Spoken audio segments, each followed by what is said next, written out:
ang mga kwento ng pag-ibig, kwento ng buhay at kwento ng pag-asa dito sa Barangay Love Stories. Love Stories.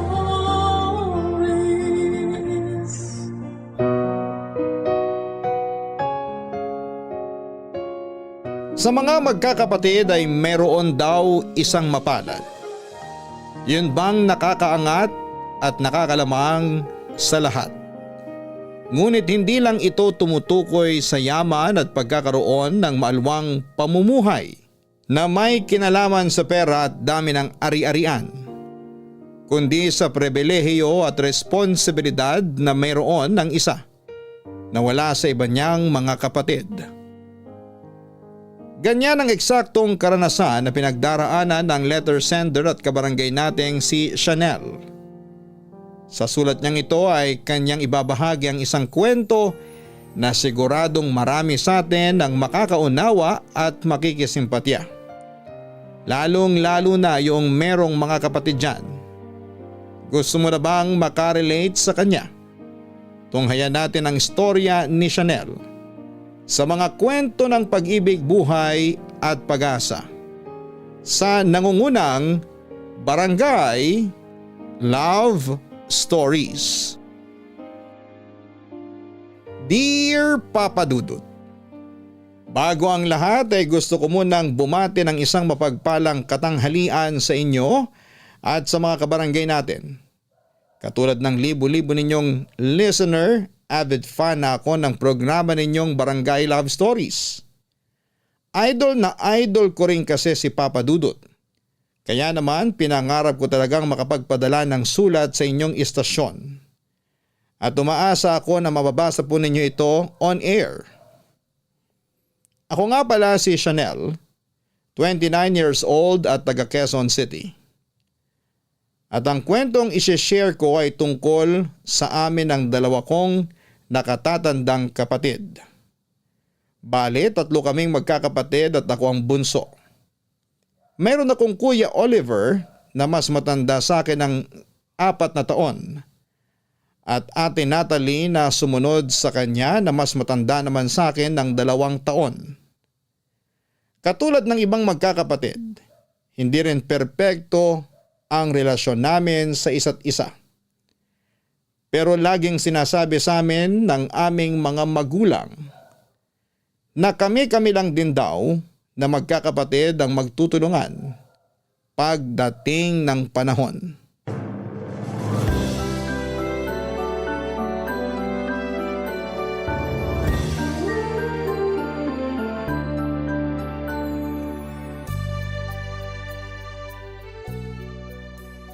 Buti naman hinatid ka ni Papa sa may sakayan.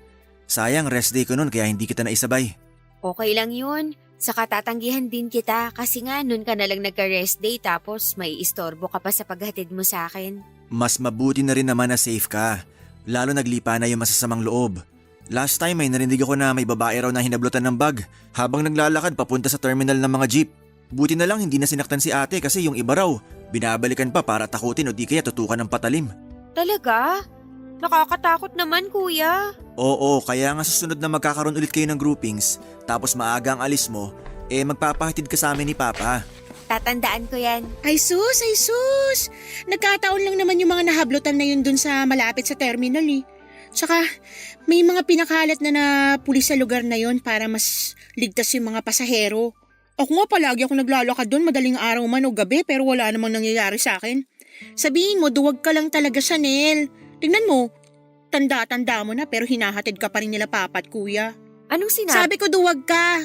Duwag, duwag, duwag. Tumigil ka na nga dyan. Bakit ako titigil ang sarap mo kayang asarin. Duwag, duwag. Si Chanel, duwag. Tanda-tanda na hinahatid pa ni Papa at Kuya. Sabing tumigil ka na, ate. Natalie, tumigil ka na nga sa pang-aasar kay Chanel. Akala mo siguro nakakatuwa ka, no? Kung hindi ka natutuwa, pues ako natutuwa. Tsaka bakit ako titigil Malapit na umiyak yung si Chanel Tingnan mo yung mga mata niya, nangingilid na yung luha. Kaya nga tumigil ka na. Tsaka bakit mo tinatawag na duwag si Chanel? Delikado naman talaga sa lugar na yun. Buti na yung alam namin ni Papa na ligtas siya nakasakay kaya hinahatid namin siya. Hindi ka ba nakinig sa sinabi ko? Uulitin ko kasi mukhang hindi. Isang beses lang naman nangyari yung mga hinablutan ng gamit doon tapos marami na rin mga pulis sa paligid. Ako nga palakad-lakad doon, wala naman nangyayari sa akin. Tapos yung si Chanel hinahatid nyo pa na akala nyo naman batang musmus pa. 20 years old na kaya yan, tsaka college na. Kahit na. Hirap kasi dyan, masyado niya binibaby. Paano matututo yan kung palagi kayong ganyan sa kanya ni Papa? Ako nga nung nag-college ako minsan hindi niyo ako hinatid ni Papa sa terminal na yun Ano bang pinagsasasabi mo? Palagi naman tayong sabay pumasok nun. Edi si Papa, hindi niya ako hinatid ever dyan kahit tuwing Sabado o Linggo pag may groupings kami. Paano kaya hatid ni Papa? Sabi niya palagi ka nauuna umalis sa kanya kasi sabi mo may naghihintay sa'yo sa labasan. Sige nga, sabihin mo, paano? Ay, ewan ko sa'yo kuya. Mas ewan ko sa'yo, Natalie. Hirap kasi sa'yo, hilig mo magkumpara. Magkaiba naman kayo ni Chanel. Tsaka kung makapagsalita ka para namang di natin kapatid yung pinagsasabihan mo ng duwag Diyan ka magaling. Lagi na lang si Chanel kinakampihan mo tapos ako inaaway mo palagi. Hindi kita inaaway, ikaw nagsimula ng away. Tsaka paano hindi ko kakampihan si Chanel? Agrabyado siya sa'yo tapos wala naman siyang ginagawang mali. Ate, kuya, wag na kayo mag-away Mamaya marinig pa ni Mama na nag-aaway tayo Oo, kasi kapag narinig ni Mama, siguradong kakampihan na naman niya kayo ni Kuya. Kawawa talaga ako sa inyo Lagi niyo na lang ako pinagtutulungan. Alam mong di ganun yun. Di ka namin pinagtutulungan. Hindi nga kami nakikipag-away sa'yo Hindi raw pero ganun na rin yun. Buti pa makaalis na nga lang. Bahala na kayong dalawa dyan. Ay, kahit kailan napakatigas ng ulo ni Natalie. Sensya na, kuya. Nag-away patuloy kayo ni ate. Okay lang yun. Wala ka namang kasalanan tsaka ikaw nga ang una niyang inaaway Buti pa, hayaan na lang natin siya. Papadudot sa dalawa kong nakatatandang kapatid ay masasabi ko na hindi ko masyadong kasundo si Ate Natalie. Bukod kasi sa mapang-asar ay talaga namang nakakapikon ang ugali ng ate kong ito. Lagi niya akong inaaway noong maliliit pa lamang kami. Madalas inaasar niya akong lampa at payatot. Kaya umiiyak na lamang ako at nagsusumbong sa kuya ko o di kaya ay kay Papa. Kaya nga protective sa akin ang Papa namin dahil lagi akong inaaway ni Ate Natalie. Simple lang naman ang pamilyang meron kami. Hindi mayaman, hindi rin naman naghihirap. Masipag at masikap kasi sa buhay at pagtatrabaho ang tatay namin na noon ay isang factory worker. Samantalang si Mama naman ay nagtitinda ng lutong ulam sa tapat ng bahay namin. Kasabay noon ang pagiging tutok niya sa pag-aalaga sa aming magkakapatid at pag-aasikaso sa pamilya namin. Laging sinasabi sa amin ng parents namin na mag-aral kami ng mabuti dahil wala silang may papamanang kayamanan at material na bagay sa aming magkakapatid. At tanging edukasyon lamang ang yamang hinding-hindi maaagaw sa amin ni numan. Kaya nga nagsikap talaga ako na maging laging top sa klase para naman mabigyan ko ng karangalan sina Mama at Papa. Malaking bagay kasi sa akin na mapasaya sila. Kumbagay gusto kong maramdaman nilang nagbubunga ang pagsasakripisyo nila sa pagpapaaral sa akin. Ganon din kasi ang ginagawa ng Kuya Oliver ko nung nag-aaral pa lamang siya. Consistent honor student siya at aktibo ring miyembro ng sports. Samantalang si Ate Natalie ay kabaliktaran naming dalawa ni Kuya dahil napaka-pasaway niya.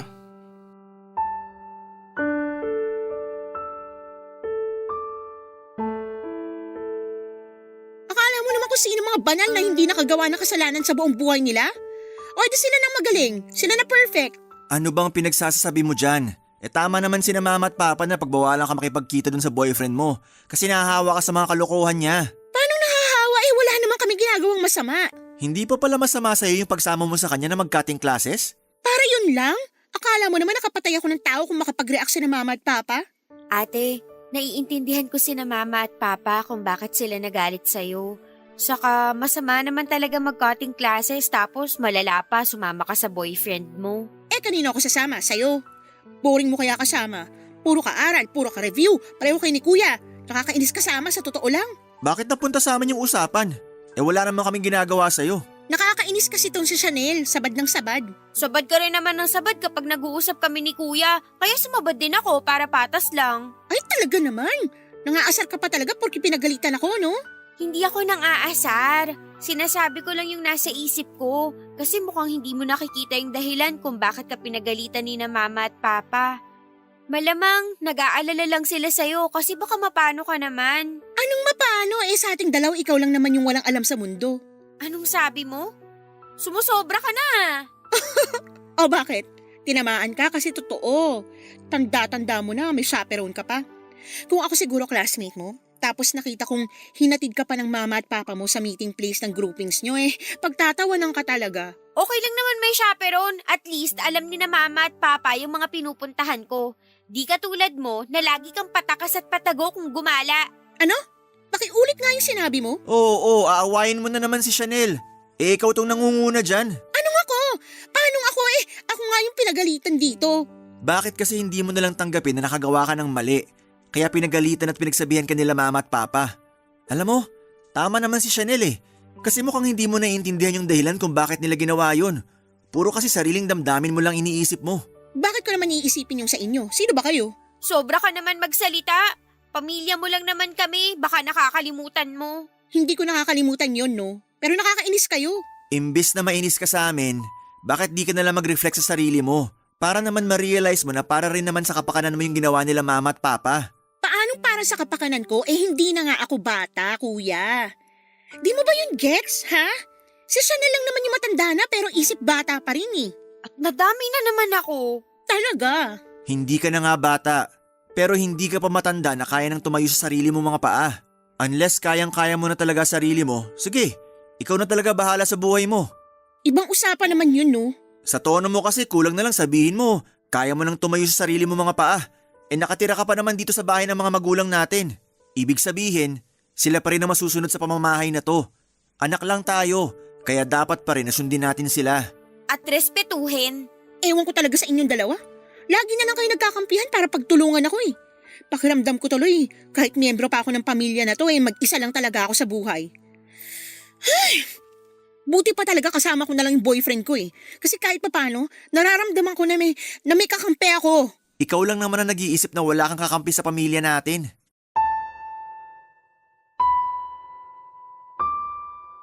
Papadudot para sa akin ay kampi ako sa mga magulang namin.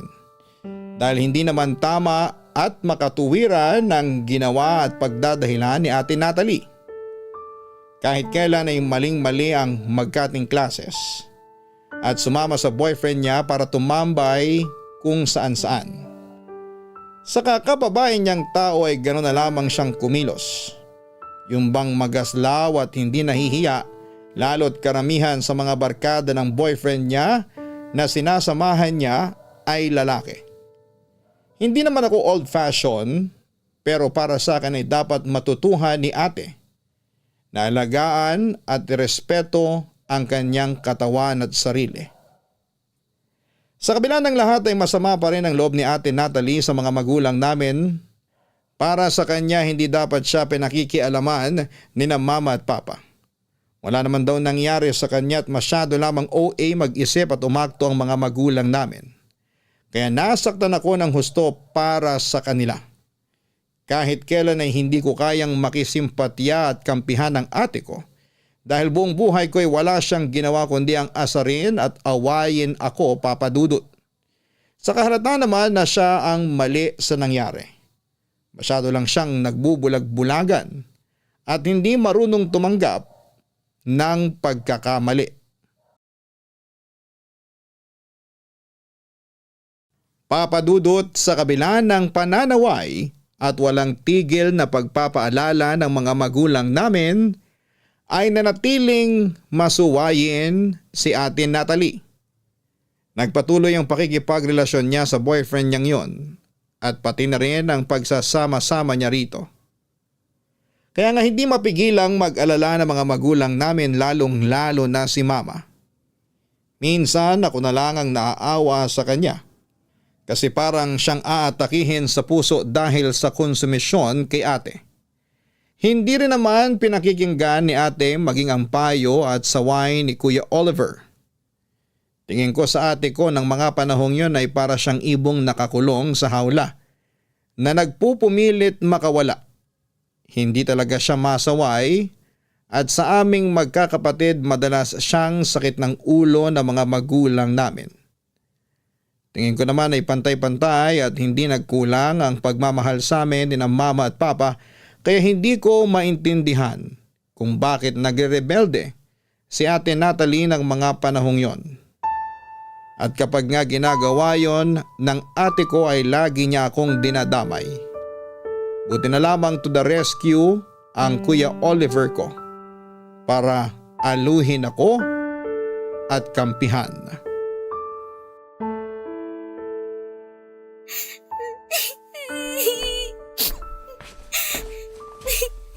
Anong nangyari?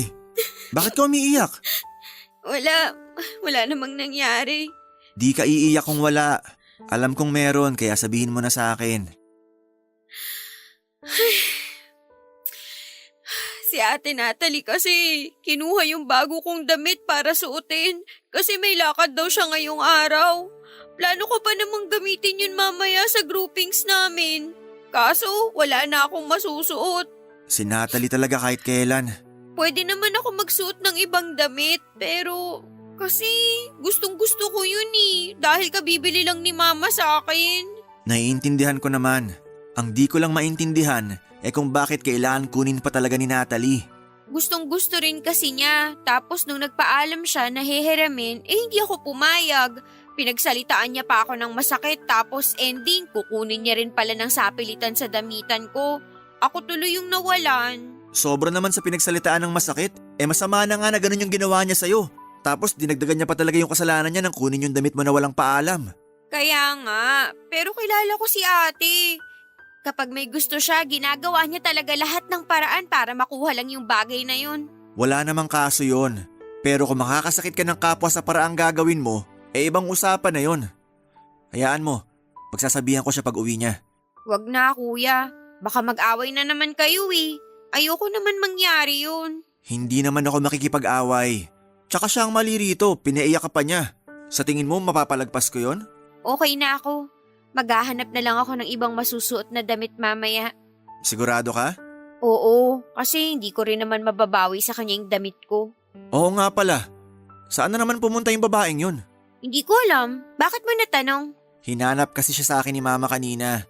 Di raw nagsabi kung saan siya pupunta kaya akala ni Mama may nabanggit sa akin kaso wala rin naman. Sa'yo ba? Imposibleng magsabi sa akin yon kung saan siya pupunta, no? Kung mangyari baka isang himala. Kaso wala namang himala sa tunay na buhay. Kahit kailan napakapasaway ni Natalie. Ang tanda-tanda na pero para pa ring bata kong kumilos. Akala mo naman kinukulong nila Mama at Papa sa pamamahay natin. Hindi naman. Ayun nga Kaya nga nalulungkot ako pag naririnig kong sinisiraan niya sina Mama at Papa sa mga barkada niya pag nakikipag-usap siya sa mga yun sa cellphone. Talaga? Sinisiraan niya? Oo, kung ano-ano mga sinasabi niya. Nandun yung sinabihan niya sina Mama at Papa na praning, na malaki na siya pero daig niya pa raw ang toddler kung bantayan. Nakaya na raw niya sarili niya pero wala pa rin daw tiwala sina Mama at Papa sa kanya. Paano nga kasi magtitiwala sa kanya? Kung ano-anong kalokohan pinaggagawa niya. Doon pa lang sa pagkakating class niya, hindi nakatiwa-tiwala. Ultimo yung boyfriend niya na sinamahan niya. Hindi nga natin kilala kung sino ba yung boyfriend niya. Mamaya leader ng kung anong gang yun. Nakakatakot. Ang exaggerated naman nun. Sorry, hindi ko lang napigilan. Pero wag naman sana. Nakakatakot kasi baka pag nangyari yun, saan na lang pupulutin si Ate Natalie, di ba? Ayun na nga. Kapakanan lang naman niya inaalala natin. Pero hindi niya yun maisip kasi masyado siyang close-minded. Bakit lagi niyang sinasabi na open-minded daw siya tapos tayo raw yung close-minded? Ewan ko. Siguro open-minded siya sa ibang bagay pero close-minded pagdating sa atin. Para tuloy lumalabas na mas gusto niya pang kasama yung boyfriend niya at mga barkada nito kaysa sa atin. Saka mas dun pa siya nakikinig kaysa kina Mama at Papa. Ganon na nga. Ay, ewan ko ba? Di ko maintindihan at di ko mahulaan kung ano tumatakbo sa utak ni Natalie. Pero ang akin lang, sana ma-realize niya na sumusobra na siya sa pagpapasaway kina Mama at Papa. At maisipan niya magbago dahil tumatanda na siya. Hindi naman habang buhay nandyan parents natin para sumuway at magpaalala sa kanya. Papa Dudut, thankful ako kasi kahit may pasaway at hindi ako kasundo na ate, ay meron naman akong mabait at responsabling kuya sa katauhan nga ni Kuya Oliver. Kung ilalarawan ko siya ay masasabi kong malayo siya sa personality ni Ate Natalie. Dahil kung yon ay bulakbol at pasaway sa pag-aaral. Si kuya naman ay masipag at palaging kasama sa honor students. Kaya nga idol ko siya. Halata naman na siya ang pinaka-close ko sa mga kapatid ko dahil malumanay siyang magsalita. Makatuwiran at punong-puno ng pagtutuwid at simpatya. Iniidolo ko rin ang kuya ko kasi priority niya ang pamilya namin. At ang makatulong kina mama at papa lalo na noong nagkatrabaho na siya. Mabilis na lumipas ang ilang taon at nakapagtapos na ako ng pag-aaral. Tuwang-tuwa ang parents namin dahil sa wakas ay napag-graduate na nila ang lahat ng mga anak nila. That time nagtatrabaho na rin naman si Ate Natalie dahil nauna siyang makapagtapos sa akin. At dahil turn ko naman para makatulong sa mga magulang namin ay ginawa ko ang lahat ng makakaya ko upang makapaghanap na agad ng trabaho right after graduation. Kaso aaminin kong hindi yon madali. Ang hirap maghanap ng trabaho lalo't fresh graduate ka. At kahit maganda naman ang credentials mo, marami pa rin ang kakompetensya.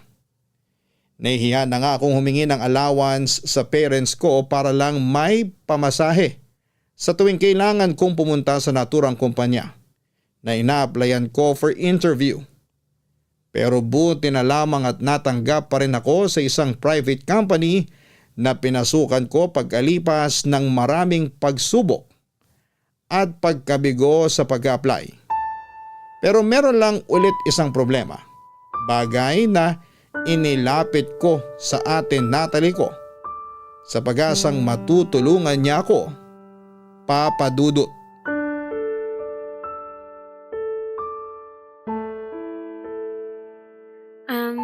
Ate, pwede ka bang kausapin? Kinakausap mo na kaya ako? Hihingi sana ako ng pabor. Wow, sa akin ka talaga hihingi? Oo. Himala. Ngayon lang kasi nangyari na sa akin kahihingi ng pabor kaya medyo nanibago lang ako. Ano ba yon? Ano kasi? Wala akong habang buhay para hintayin kung ano man yung sasabihin mo, no? Sabihin mo na bago pa kita layasan dyan. Hihiram lang sana ako kung may extra money ka dyan. At para sa mo naman gagamitin? Allowance ko lang, gagamitin kong pamasahe kasi simula na ako sa probationary period ko dun sa company na in-applyan ko eh. Wow! Sa wakas, may trabaho ka na! Akala ko aabutin ka pa ng next year sa pagja-job hunting eh. Medyo nahirapan lang, pero buti meron rin ako na pag-applyan. Mababa nga lang sweldo pero wala naman kaso kasi nagsisimula pa lang naman ako. Kung ako yan, hindi ko tatanggapin yung mababang sweldo na yan. Naghirap ako ng 4 na taon sa pag-aaral tapos ganyan lang papasweldo nila sa akin? Aba, net-net nila. Sabi ko nga walang kaso sa akin kasi nagsisimula pa lang naman ako. Saka kung gagalingan ko, pagbubutihan ko sa trabaho ko sigurado na mapopromote ako at tataas din sweldo ko. Sus, pauso lang nila yan. Ilang taon na rin ako nagtatrabaho, no?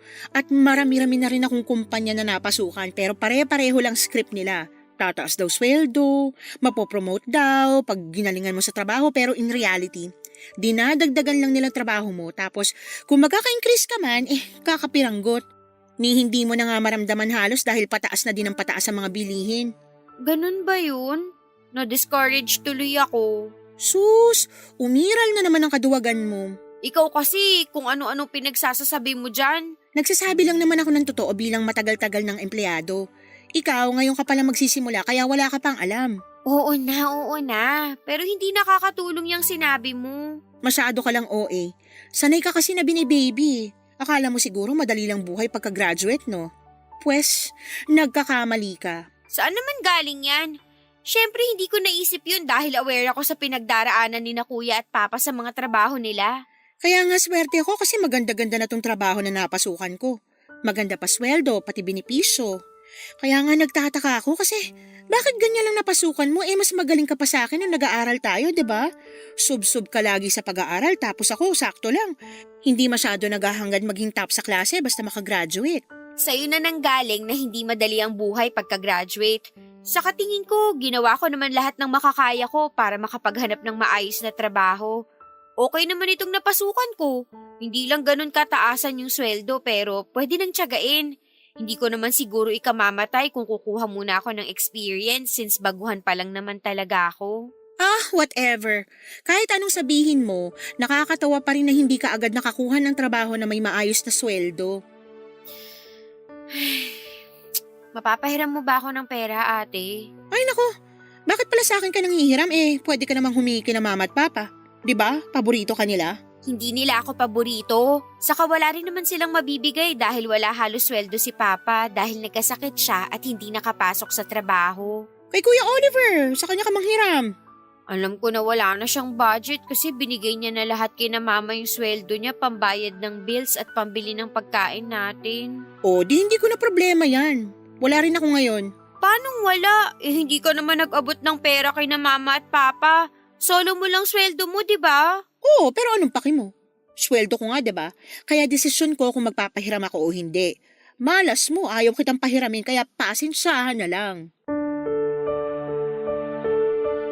Papa Dudut, hindi naman ako humihingi ng bonggang tulong sa kanya kundi kaunting alalay lamang lalo at nagsisimula pa lamang ako. Ayaw ko na kasing humingi ng allowance kina mama at papa dahil hindi na ako nag-aaral kaya sinubukan kong manghiram kay Ate Natalie.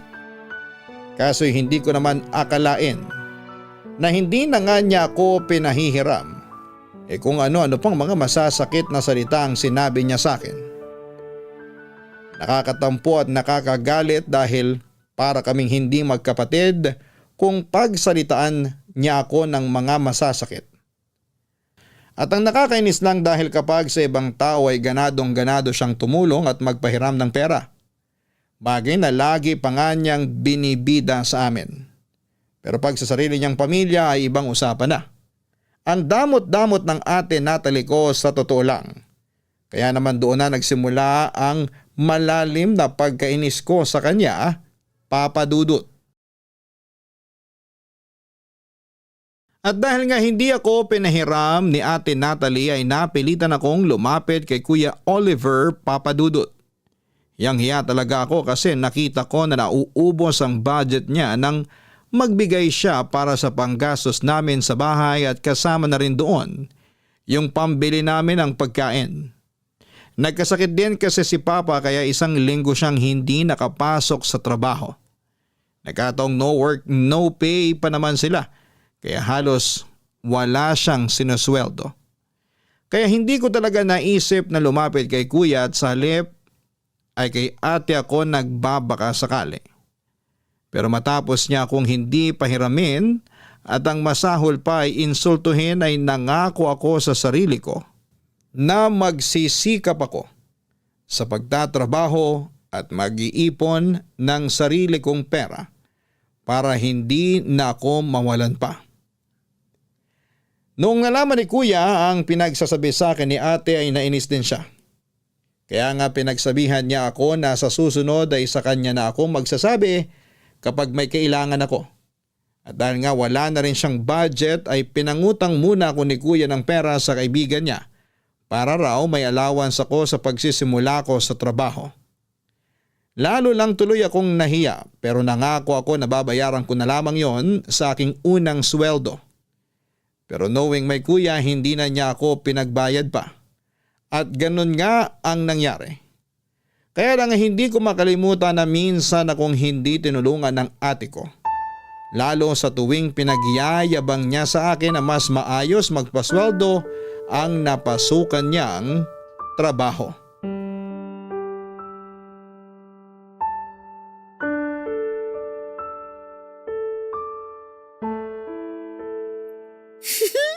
Grabe, ganda naman ng bago kong sapatos. Wow, ate, ang dami mo namang biniling sapatos, dalawa lang naman paa mo. Malamang, salit-salitang ko naman susuotin yan. Sabi ko nga, saka joke lang naman yun. Na-amaze lang ako kasi ang dami mong binili. Siyempre, sweldo namin eh. Tsaka gusto ko meron akong remembrance kada sumusweldo ko para naman maalala ko na pinaghirapan ko yung pera na pinambili ko sa isang bagay na gustong gusto ko. Sa bagay, okay nga yun para lalo kang mamotivate magtrabaho. Mismo.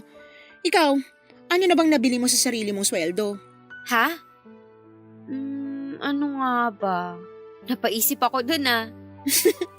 Mapapaisip ka talaga kasi mukhang wala ka namang napupundar sa sarili mo. Kita ko yung gamit mo sapatos luma na. Pati yung bag mo, bumigay na nga yung zipper ni hindi mo magawang palitan. Hindi ko pa naiisip palitan kasi nagagamit ko pa naman kahit may kalumaan na. Kahit na, ang cheap kasi tingnan nagtatrabaho ka naman na pero wala kang pera. May pera naman ako, pero alam mo naman napupunta yun dito sa bahay natin, di ba? Yun ang dahilan kung bakit hindi ako nakakabili ng bagong gamit. Oh, malas mo naman. Paano naman ako naging malas? Sige nga. Kasi naturingan kami trabaho pero wala kang pera. Malas yun, diba?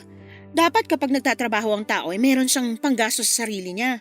Tingnan mo ako, dami kong pambili ng mga bagong gamit. Hindi na kailangan masira ng mga gamit ko kasi pwede ko na silang palitan kahit kailan ko gustuhin. Halata nga. Kita ko nga na marami kang pera pambili ng mga bagong gamit mo. Pero hindi ka naman masyadong tumutulong dito sa bahay natin. Anong sabi mo? Totoo naman Kung ano lang iambag mo, yun lang talaga binibigay mo. Buti sana kung hindi ganyan ugali mo na pinagmamayabangan mo pa ako. Kaso kung ano-ano pa sinasabi mo dyan, kinumpara mo pa talaga yung sarili mo sa akin. Kung na-hurt ka kasi kinumpara kong sarili ko sa'yo, problema mo na yun. Kasalanan ko ba na mababang sweldo mo? Hindi naman, diba? Tsaka ginusto mong ubusin pera mo kakabigay kina mama at papa, kaya ka nawawalan kahit pambili man lang ng mga luho mo. Masaya naman ako na nakakatulong na ako kay na mama at papa. Saka sabi ko nga, hindi ko kailangan ng mga bagong gamit dahil kahit luma ng mga gamit ko, okay pa naman. Nagagamit ko pa rin. Ikaw lang naman yung kung ano-ano nang sinasabi sa akin porke nakakabili ka ng bagong gamit mo. May pasabi-sabi ka pang malas ako kasi ganito ganyan. Grabe ka. Kahit ano pang sabihin mo, malas ka naman talaga kasi hindi mo nabibili mga gusto mo kahit may trabaho ka na. May trabaho ka nga pero wala kang naman pera, o diba? Malas talaga. Kung wala kang sasabihin na maganda kay Chanel, mabuti pang itiko mo na lang yung bibig mo, Natalie. Oh, nandito na pala yung abogado mo, Chanel. Pinagsasasabi mo dyan. Abogado ka naman talaga nitong si Chanel kasi lagi mo siya pinagtatanggol. At ikaw, lagi mo naman siyang inaaway. Hindi ka na naawa sa kapatid natin. Kung ano-ano pinagsasabi mo sa kanya. Akala mo ba di ko narinig lahat ng mga sinabi mo? Nakuha mo pang magkumpara? Kung tutuusin nakaluluwag ka lang naman kasi maliit lang inaambag mo rito sa bahay natin. Hindi ko nakasalanan na inuubos nyo pera nyo kakaambag sa bahay natin kaya wala nang natitira pa para sa sarili nyo. Desisyon nyo yan. Desisyon namin na tumulong sa pamilya natin. Lalo di na masyado nakakapagtrabaho si Papa kasi matanda na siya. Hindi namin yun sinusumbat sa'yo. Pero sa amin lagi mong sinusumbat yun. Sinabihan mo pang malas si Chanel. Bakit? Sa tingin mo swerte ka kasi nabibili mo mga gusto mo pero hindi ka makatulong ng husto sa pamilya mo? Kasi… Tigilan mo na ako sa mga katwiran mong bulok ha. Masaya kami na nabibili mo mga gusto mo. Pero wag ka na magmayabang. At wag mo na rin ipamukha sa amin na kaya mong gumastos sa sarili mo. At kami hindi. Isipin mo na lang yung responsibilidad na nakaatang sa mga balikat namin ni Chanel para itaguyod yung pamilya natin bago mo kami pasikatan dyan. Papa Dudut, hindi niyo ako masisisi. Dahil kahit na anong pagsisikap ko ay hindi pa rin sapat. Lagi pa rin akong nagigipit sa pera kaya naisasaalang-alang ko na ang mga personal kong pangangailangan. Noong sumunod na taon ay nag-decide na ring magretiro si Papa sa kanyang trabaho dahil nga may edad na rin siya at madalas nang magkasakit. Kaya nasa bahay na lamang sila ni Mama at tuluyan na naming inako ni Kuya Oliver ang pagtataguyod sa aming pamilya. Pero sa aming tatlong magkakapatid ay si Ate Natalie ang pinakamaswerte. Nag-iisang mapalad. Nasabi ko yon kasi hindi siya regular na tumutulong sa pamilya namin in terms of gastos. Kung ano lang yung makayanan niyang iambag mula sa sinesweldo niya, ayun lang ang ibinibigay niya. Wala namang sinasabi sa kanya ang mga magulang namin dahil siguro'y nahihiya rin sila. Pero hindi ko mapigil ang mainis dahil hindi siya marunong makaramdam at magkusa tapos ay lagi niya pang binibida ang mga bagay na nabibili niya mula sa pera na oo, aware naman ako na pinaghirapan niya. Alam ko na mali na magkaroon ako ng namumuong inggit sa sarili kong kapatid pero lakas lang talagang mangasar lagi ni Ate Natalie. Kaya nga bago pa ako tuluyang kainin ang pagkainis ko sa kanya, ay pinagtuunan ko na lamang ng pansin ang aking sarili. Nagsikap ako sa pagtatrabaho at nag-focus sa pag-iipon ng pera. Samantalang si Ate Natalie ay nagpatuloy sa pagiging happy-go-lucky niya hanggang isang araw ay meron siyang pinagtapat sa amin ni Kuya Oliver Papadudut. At aaminin namin na ikinabigla namin yon.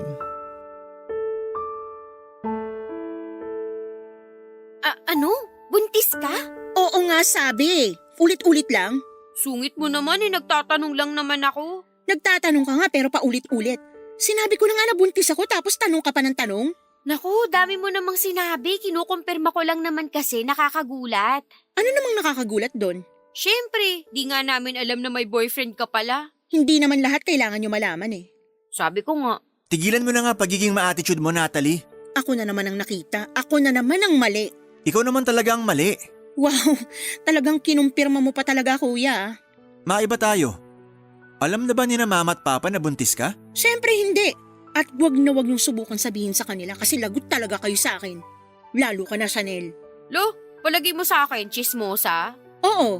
Lo ulit. Bakit? Wala ka bang plano sabihin kina mama at papa? Meron naman pero bumubuelo pa ako. Ang totoo, natatakot akong pagalitan nila kasi yung tatay ng baby na to tinakasan ako pagkatapos kong sabihin sa kanya na buntis ako. Hala, lagot ka. Kaya nga itikom mo yung bibig mo kasi ikaw ang mananagot sa akin. Oo na, nakatikom na nga. Nagulat lang naman ako. Kahit ako nagulat kasi ang kapal naman ng mukha ng lalaking yan para gawin sa iyo yung bagay na yan. Tsaka sino ba kasi yan? Anong sino ba yan? Boyfriend mo ba? Ha? Oo. Bakit mukhang hindi ka pa sigurado? Boyfriend ko nga pero hindi pa nagtatagal simula nung naging kami. Saan mo ba nakilala yung lalaki na yan? Sa chat lang. Nagtiwala ka na agad sa lalaki na nakilala mo lang sa chat? Oo, tsaka bakit hindi katiwa-tiwala naman siya. Natural magaling yan magsalita kasi kinukuha niya ang loob mo. Ikaw naman nagtiwala agad. Tapos ngayon buntis ka pa, sabay takbo sa responsibilidad niya. Paano ka na ngayon? Hindi ko nga alam. Medyo nalilito pa ako sa kung ano dapat kong gawin Wala ka ng choice kundi pangatawanan niyang pagbubuntis mo. Kasi ginusto mo naman din na may mangyari sa inyo. Ilang beses kang sinabihin ng parents natin na ingatan mo yung sarili mo. Pero hindi mo naman ginawa. Ang tigas kasi ng ulo mo. Pwede ba? Wag mo na nga akong sermonan, kuya. Daig mo pa sina mama at papa kung mangaral sa akin Hindi naman na ako bata. Baka nakakalimutan nyo na 25 years old na ako. Mama nga natin 23 lang nung pinanganak ka. Yun naman pala Mukhang wala naman magiging problema kasi kayang-kaya naman ni ate sarili niya. Naniniwala ako na makakaya niyang itaguyod yung baby niya kahit wala yung nakabuntis sa kanya. Sarcastic ba yan o ano? Kasi nakakainis pakinggan Bakit ka maiinis? Yun naman pinapalabas mo, di ba? Anong gusto mong marinig sa akin? Naaawa ako sa'yo? Ayaw na ayaw mo nga na kinakaawaan ka? Saka kasalanan mo naman kung bakit nangyari sa'yo yan. Hindi ka kasi naging maingat sa sarili mo. Masyado kang adventurous na wala sa lugar. Saka di naman nagkulang sa pagpapaalala sa'yo sina mama at papa. Pero nangyari pa rin yung bagay na yan. Alam mo ate, malaki ka na Saka tama si kuya, na wala ka namang choice kundi pangatawanan yung baby mo. Kasi ginusto mo naman na may mangyari sa inyo. Ay nako! Kung bakit kasi nagkaganito pa? Feeling ko tuloy masisira na buhay ko dahil magkakaanak na ako. Sobra ka naman sa masisira ang buhay. Totoo naman Bigla ako nagkaroon ng responsibilidad. Paano ko nalang mapagtutuunan sarili ko kung kailangan ko ng pagtuunan yung magiging baby ko, di ba? Sana kasi bago mo binigay yung sarili mo sa lalaking yun, naisip mo muna ang bagay na yan. Sana rin bago ka nagtiwala sa kanya, kinilala mo muna siya ng husto para hindi ka nag-iisa ngayon sa pagtataguyod sa magiging anak nyo.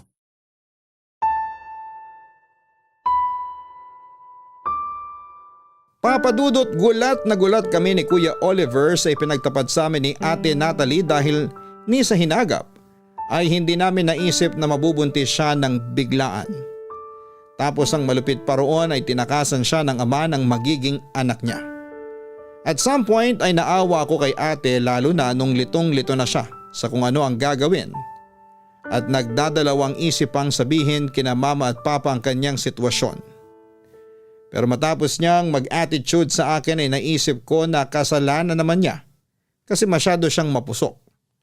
Hindi ko lang ding akalain na mangyayari sa kanya ang bagay na yon, pero alam naman namin na wala na kaming magagawa kundi tanggapin ang batang ipinagbubuntis niya. Sa katama naman na nasa tamang edad na si Ate Natalie para magka-baby.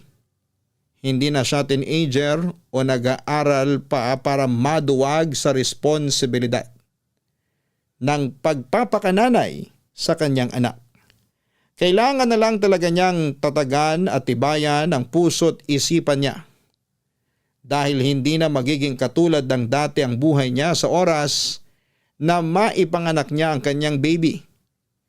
Ayaw ko na lang magsalita pa ng mga panahong yon dahil may masabi pa ako na hindi maganda kaya nananahimik na lamang ako.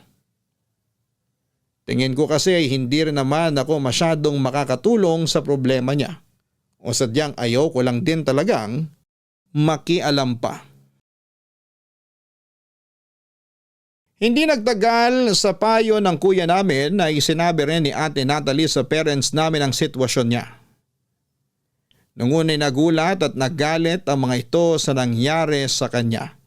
Dahil palagi siyang pinapalalahanan ng mga magulang namin na ingatan niya ang kanyang sarili. Pero hindi nagtagal ay kumalma na rin naman sila at mas pinagtuunan na lamang nila ng pansin ang pagbubuntis ni ate. Ganon din naman ang ginawa namin ni Kuya Oliver dahil excited na rin kaming maisilang ang aming pamangkin. Naging masela ng pagbubuntis ni Ate Natalie kaya noong 3 buwan ay umalis siya sa kanyang pinagtatrabahuhan. Si mama ang nag-asikaso sa kanya hanggang sa kanyang panganganak. Buti na lamang at maluwalhati niyang naisilang ang baby niya. At hindi nagtagal nang tumungtong ang pamangkin namin sa 6 na buwan ay bumalik na sa pagtatrabaho si ate. Nami-miss na raw kasi niyang magkaroon ng sariling pera. Pagkalipas ng 5 taon ay muling nabuntis si Ate Natalie at sa parehong lalaki muli na nang iwan sa kanya noong una. Doon namin nalaman na nagkaroon pala ulit sila ng komunikasyon at naging sila tapos ay may nangyari at magkaka-baby ulit sila. Nag-decide silang magsama sa isang bubong at tumira sila sa bahay namin. Kahit na naggalit at nagulat kami sa mga nangyari, wala namang kaming magagawa, Papa Dudut. Pinatawad na rin naman ni mama at papa ang lalaking yon sa kondisyon na hindi na niya uulitin ang pagtakas sa kanyang responsibilidad. Noong naipanganak ni Ate Natalie ang second baby niya ay nabuntis ulit siya makaraan lamang ng 3 buwan. Kaso'y nakunan siya dahil pinipisikal pala siya ng kinakasama niya. Kaya bago pa siya tuluyang mapatay nito ay nag-decide ang ate ko na makipaghiwalay na. Sakto 2025 yon at ang motto niya ay New Year, New Me raw.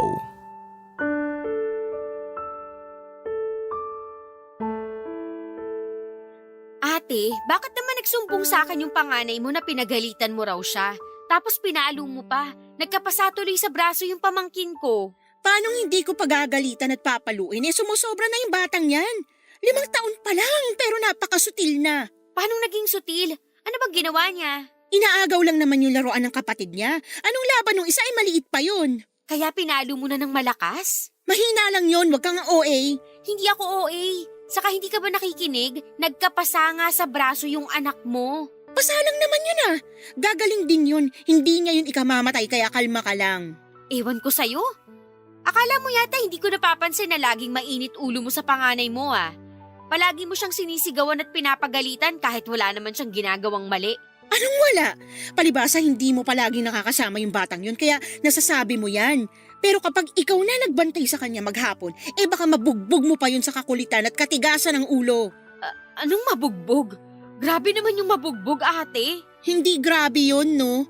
Tawag doon pagdidisiplina. Malala pa nga ginagawa sa atin ni na mama at papa nung araw, di ba? Ako nga, naranasan kong paluhurin sa munggo at bigas. Siguro hindi mo naranasan yun kasi paboritong anak ka nila. Lagi kang binibaby. Bakit naman napunta sa akin yung usapan? Anak mo pinag-uusapan natin dito. Masyado ka kasing praning. Baka nakakalimutan mo na sa ating dalawa, ako pa rin ang magulang. Hamak na tita ka lang ng mga anak ko kaya wala kang karapatan na pakialaman kung paano ko sila gustong disiplinahin. Ha? Palibhasa, wala kang alam sa pinagdaraanan ko kasi wala ka namang anak. Excuse me? Anak na kaya turing ko sa anak mo? Kasi bukod kay mama, ako ang mas nagiging nanay sa kanya simula nung nagtrabaho ka na ulit. Sa akin kaya nakikipaglaro yung anak mo pagka uwi ko galing trabaho. Kasi lagi kang walang time sa kanya. Kaya nga hindi nakataka-taka na mas close sa akin yung anak mo kaysa sa nanay niya. Paano hindi magiging close sa'yo lagi mong binibaby tapos binibigay mo agad kung anong gusto? Kung sa akin yan, naku, hindi uubra yan. Hindi lahat ng bagay makukuha niya kahit na may pambili naman kami. Yun nga Minsan na lang maglambing sa'yo yung anak mo, pero ganyan mo patratuhin. Baka naman lumaking may takot sa'yo yung pamangkin ko kung ipagpapatuloy mo yung ganyang ugali mo. Wala kang pakialam, okay? Tsaka, sino ka para pagsalitaan ako ng ganyan? Hindi mo naman alam yung hirap na pinagdaraanan ko. Wala ka sa sitwasyon ko. Baka nakakalimutan mong nakunan ako dahil sa pamimisikal sa akin ng lokong tatay ng mga batang yan. Alam ko naman yun, pero… Alam daw, pero para namang hindi kasi akala mo kung sino ka kung makapagsalita dyan. Wala akong sinabing masama sa'yo. Kung babalikan natin yung usapan natin kanina, ikaw nga yung mas maraming sinabi na hindi maganda dyan. May pasabi-sabi ka pa na mabubugbog mo yung anak mo ganito-ganyan, kilabutan ka nga. Saka para sa kaalaman mo, no, aware ako sa sitwasyon mo. Aware kaming lahat dito ni na mama, papa at kuya. Kaya nga galit kami sa lalaking yun. Buti nga nakipaghiwalay ka na sa kanya kasi ewan ko na lang talaga kung saan ka pupulutin kung hindi mo pa ginawa yung bagay na yun. Pero mali pa rin na pagsabihan mo ko ng kesyo di ko alam yung nararamdaman mo dahil wala ako sa sitwasyon mo. Sumusobra ka na. Akala mo yata sa'yo lang umiikot ang mundo. Pues nagkakamali ka. Yung hindi mo maayos na pagdedesisyon ang nagdala sa'yo sa sitwasyon na pinagdaraanan mo. Ay, alam mo, hindi ko ugaling manisi pero this time, sinasabi ko sa'yo na kasalanan mo yan lahat. Masyado ka kasing mapusok. Tapos hindi ka pa marunong tumanggap ng mga pagkakamali mo. Magbago ka naman ate. Lalo na tumatanda ka na. Wow naman! Kung makapagsalita ka dyan, akala mo dami mo nang nalalaman sa mundo Aminado naman ako na marami pa rin akong hindi alam sa mundo. At handa pa rin naman ako matuto. Sana ikaw din kasi tingin ko may tinuturo sa iyo ang buhay. Kailangan mo lang talagang makinig ng mabuti.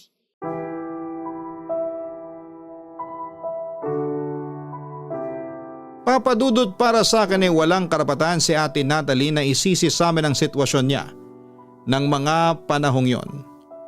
Oo, nahihirapan siya at merong pinagdaraanan pero kasalanan naman niya ang lahat ng yon dahil palpak siyang magdesisyon.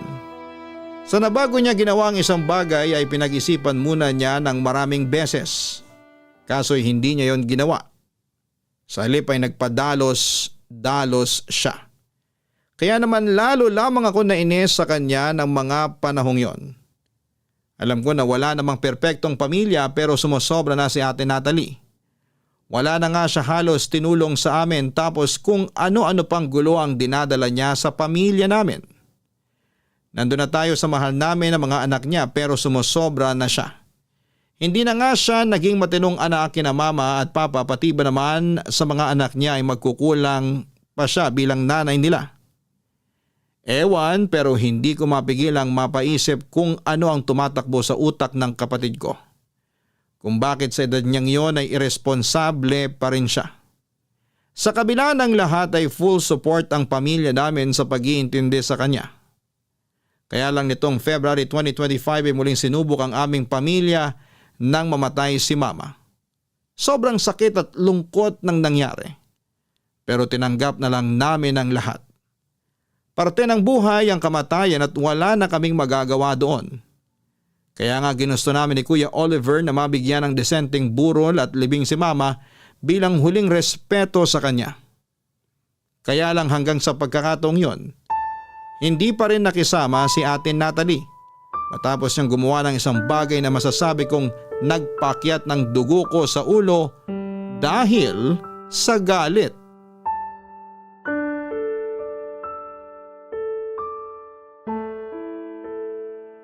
Bakit, ate? Bakit mo ginawa yung bagay na yun? Alin ba yon? Tsaka kung makapagsalita ka dyan, masyado namang OA pagkakatanong mo. Hindi ako OA, galit ako. Sana maramdaman mo yon. Galit din ako sa ginawa mo, Natalie. Pero pinipilit ko lang kumalma kasi nakakahiya sa ibang bisita sa burol ni Mama. Bakit ba kasi kayo nagagalit? Wala naman akong ginawang masama ah. Anong wala?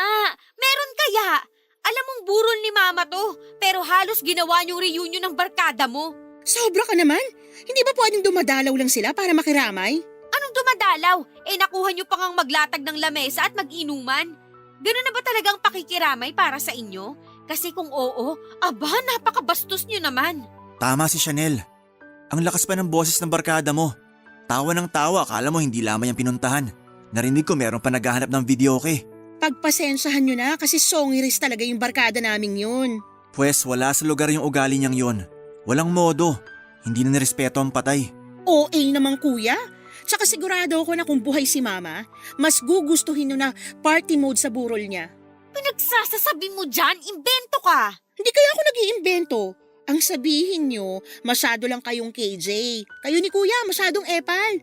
Wala ngang sa si Papa pero kayo, dami niyong sinasabi dyan. Alam nga namang manahimik kami, nakakainis yung ginawa mo. Buti pa paalisin mo na yung mga barkada mo. Hoy, bakit naman ganyan? Nagkakasiyahan na kami. Kung gusto niyong magkasiyahan, sa ibang lugar kayo pumunta. Maling-mali na dito kayo sa burol ni Mama nag-inuman. Kahit yung ibang mga bisita natin napapataas kilay dahil sa eksena nyo eh. Nakakahiya kayo sa totoo lang. Nakakahiya ka ate. Kasi naturingan ka pa namang anak pero hindi ka umastang anak sa nanay natin kahit ngayon man lang. Paano ba kasi yung astang anak na sinasabi mo? Dapat ba gayahin ko kayo ni kuya? Yun bang good boy, good girl vibes? Kasi kung oo, aba, napaka-boring naman nun. Tsaka wala sa personality ko yan. Gusto ko na iiba ko sa inyo kasi ang pangit tingnan kung magkakapareho tayo ng ugali. Feeling ko wala na akong sariling identity. Ano bang pinagsasabi mo? Saan mo napupulot yung mga ganyang katwiran? Sige nga. Para kang hindi nag-aral. Respeto lang naman hinihingi namin ni Chanel. Lalo na ngayong burol ng nanay natin pero hindi mo magawa. Tapos kung ano-ano pang sasabihin mo na kesyo, mawawalan ka ng sarili mong identity pag ginaya mo ugali namin? Baliw ka na ba? Anong sinabi mo? Tinatanong ko kung baliw ka ba? Tingin ko baliw na nga siya. Kasi sino ba namang nasa matinong pag-iisip ang magpapainom ng barkada sa mismong burol ng nanay niya, di ba? Sumusobra na kayong dalawa. Kung pagtulungan niyo ako para namang hindi tayo magkakapatid. Oh, yan ka na naman. Magpapa-victim ka na naman kahit halata naman na ikaw ang may kasalanan. Hirap talaga sa'yo, hindi ka na mapagsabihan. Tapos hindi ka pa marunong tumanggap ng pagkakamali. Tama si Chanel. Sakit mo na talaga yan kahit nung mga bata pa tayo. Ewan kung kanino ka nagmana. Mababait naman parents natin.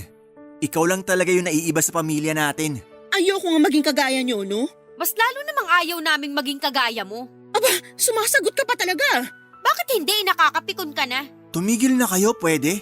Mahiya nga kayo. Baka nakakalimutan nyo na burol ni Mama to. Huwag na tayong mag-away-away kahit ngayon lang.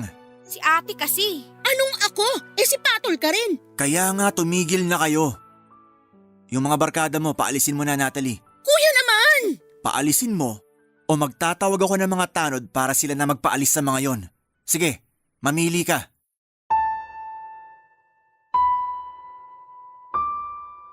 Papadudot, pareho kaming nagulat ni Ate Natalie sa sinabing yon ni Kuya Oliver, kaya nga wala na ring nagawang ate ko kundi ang sundin si Kuya. After all ay siya pa rin naman ang panganay sa amin. Hindi nagtagal ay pinaalis na nga ni ate ang mga maiingay niyang barkada, pero pinag-usapan pa rin ng ilan naming bisita ang nangyari. Hiyang-hiya talaga ako sa mga desisyon ni Ate Natalie sa buhay, lalo na at nadadamay pa kami. Pero nairaos din naman namin ng matiwasay ang burol ni Mama at naihatid siya sa huli niyang hantungan noong sumunod na mga araw.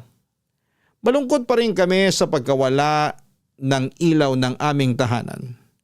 Pero patuloy pa rin kami sa pagtutulungan ni Kuya para maitaguyod ang pamilya namin at si Papa. Matanda na rin kasi siya at madalas nang magkasakit.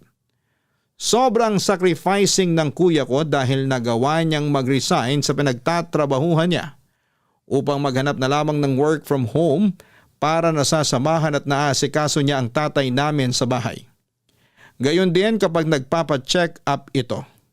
At kahit na sa edad niyang 33 years old ay hindi pa rin niya prioridad ang pag-aasawa o pagbuo ng sarili niyang pamilya. Makakapaghintay daw yon. At kung hindi na ay ayos lang naman sa kanya na tumandang binata. Kung tatanungin niyo naman ang ate Natalie ko, ayon nalaman namin na meron na naman siyang bagong boyfriend. Kaya nga pinagsabihan siya ni kuya na ayusin ang mga desisyon niya sa buhay dahil pangunahing maapektuhan noon ang mga anak niya. Umuo lamang si ate pero masama pa rin ang loob niya na pinagsabihan siya. Feeling kasi niya ay pinakikialaman ang buhay niya. Ewan ko ba sa taong yon. Allergic sa payo at sa wine ng ibang tao kaya pariwara ang buhay. Hiling ko na lamang na iwasan niyang magmadali sa pakikipagrelasyon upang hindi siya muling magkamali. Papadudot, alam ko na walang perpektong pamilya at isa na nga doon ang sa amin. Magkaganon pa man ay wala akong ibang hiling kundi ang magkaroon ng matiwasay at maayos na buhay kaming magkakapatid sa hinaharap. Kasi kahit nag-aaway-away kami magkakapatid pa rin naman kami. Magkakadugo at kahit nawala na ang mama namin ay nakatanim pa rin. Sa aking puso ang pangaral niya na kami-kami lang din nila kuya at ate ang magkakakampi at magtutulungan. Maraming salamat Papa Dudut sakaling mapili po ninyong i-ere ang sulat ko. Malaking bagay sa akin na mapakinggan sa programa ninyong Barangay Love Stories ang storya ng munti naming pamilya. God bless and more power sa inyong istasyon. Ang inyong forever kapuso at kabarangay, Chanel. Mga kabarangay, walang perpektong pamilya pero hindi yon dahilan upang patuloy tayong maging pabigat na miyembro ng ating sambahayan. Kung nakagawa tayo ng mga bagay na nagdulot ng sakit at kalungkutan sa pamilya natin ay mabuti pang pagnilayan natin yon at magbagong buhay tayo. Huwag tayong maging toxic sa mga tao na walang ginawa kundi ang unawain tayo at mahalin kahit na hindi na tayo kamahal-mahal. Importante ang pagkakaroon ng mabuting ugnayan sa ating pamilya dahil sila lang din ang matatakbuhan natin sa oras ng kagipitan. Kaya nga gawin natin ang ating makakaya upang panatilihin ang mabuting koneksyon at relasyon sa mga taong kadugo natin. Hanggang sa muli, ako po ang inyong si Papa Dudut sa mga kwento ng pag-ibig, buhay at pag-asa sa Barangay Love Stories number 1. Barangay Love Stories. Barangay Love Stories. Ano ang masasabi mo sa ating Barangay Love Stories today? Aabangan namin yan sa aming comment section. Barangay LS 97.1. Forever! Mga kwento ng pag-ibig, kwento ng pag-asa at mga kwento ng buhay dito sa Barangay Love Stories. Love Stories.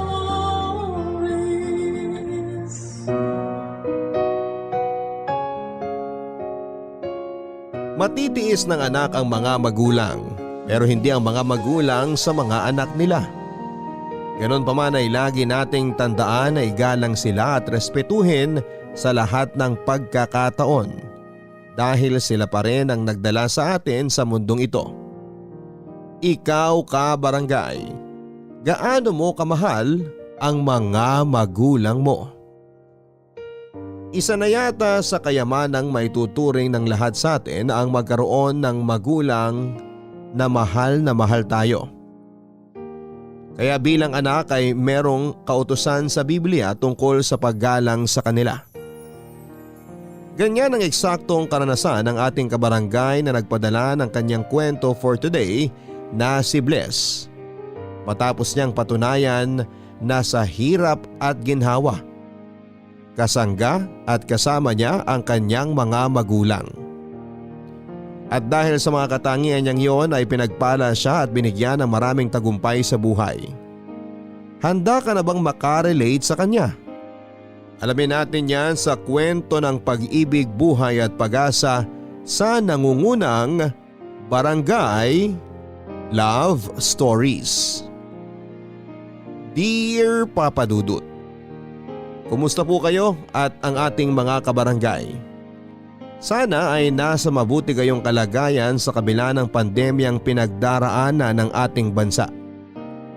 Ako po si Bless, 34 years old. Ngayon po ay dito na ako nakatira sa Laguna. Laki po ako sa hirap, Papa Dudut, at sa tuwing binabalikan ko ang mga pinagdaanan namin sa buhay kasama ang mga magulang ko, aaminin kong may mga pagkakataon na naiiyak ako. Simple lang naman po ang pangarap ng mga magulang ko. Yon ay magkaroon kami ng maayos at sarili naming bahay kung saan ay ligtas kami sa loob nito. Barong-barong lamang po kasi ang tinitirhan naming tatlo noon na nakatirig pa sa isang squatters area. Isang araw ay nagkaroon po ng malakas na bagyo at mabilis na tumaas ang tubig sa lugar namin. Dahilan para ma-wash out, Papa Dudut, ang mga kabahayan na yari lang sa light materials. At sa kasamaang palad ay kasama ang bahay namin doon. Niwala kaming naisilbang gamit dahil bukod sa kakaunti lamang ang gamit namin, karamihan pa sa mga ito ay tinangay pa ng baha. Tandang-tanda ko pa kung paano bumagsak ang balikat ni Nanay Erlinda ko nang bumalik kami sa bahay namin pagkatapos nitong masalanta. Pinipigilan lamang niyang umiyak pero ramdam ko na sobrang lungkot niya. Kahit na musmos pa lamang ako noon, alam ko na ang ibig sabihin ng salitang kahirapan. Paanong hindi, yon ang aming pinagdaraanan. Walang katiyakan kung kailan ulit kami magkakaroon ng tutuluyan, gayong hindi na rin pinayagan ng local government sa bayan namin na bumalik kami sa dati naming tinitirhan. Kaya imbes na manuluyan sa evacuation center o maghintay ng relocation site ay naisip ng mga magulang ko na pakiusapan ng tiyahin ko, kapatid ni tatay na si Tita Sara, para pansamantalang tumira sa bahay nila. Kahit kasi papaano ay asensado ang buhay ni na Tita Sara, Papa Dudut.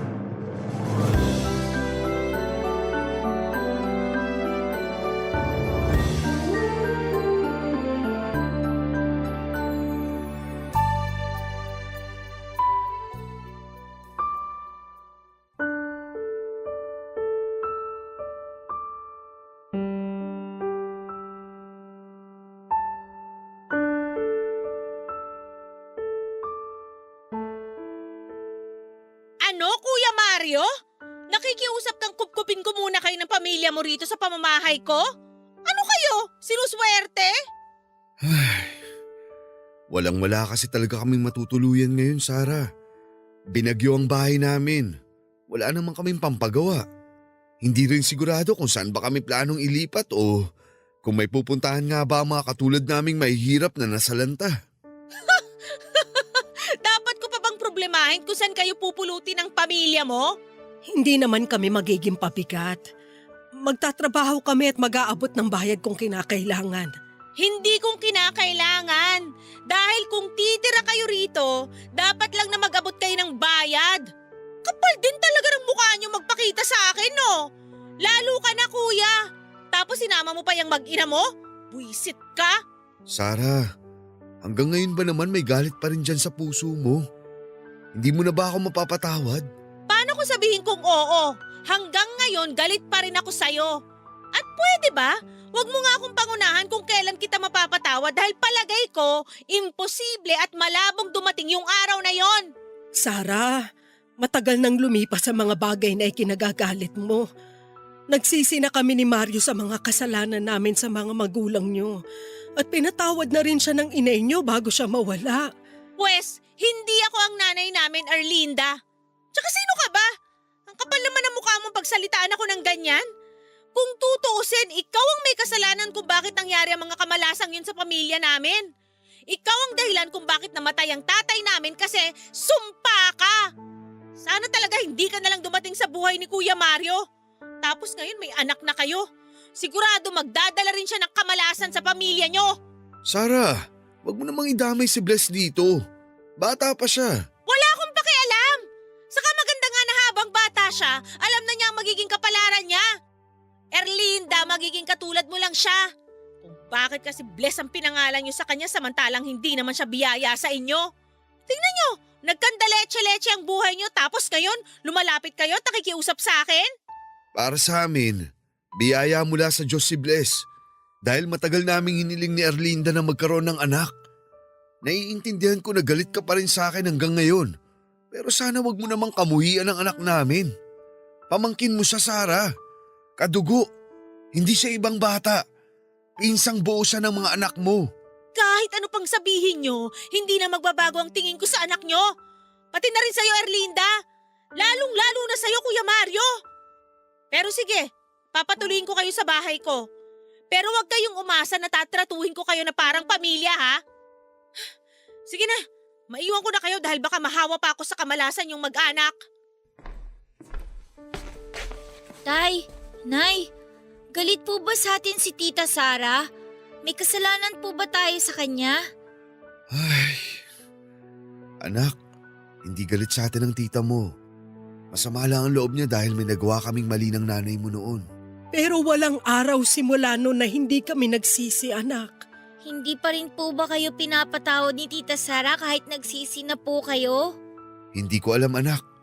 Pero sana, hipuin ang kamay ng Panginoon ang puso ng tita Sara mo para tuluyan na niya ako mapatawad.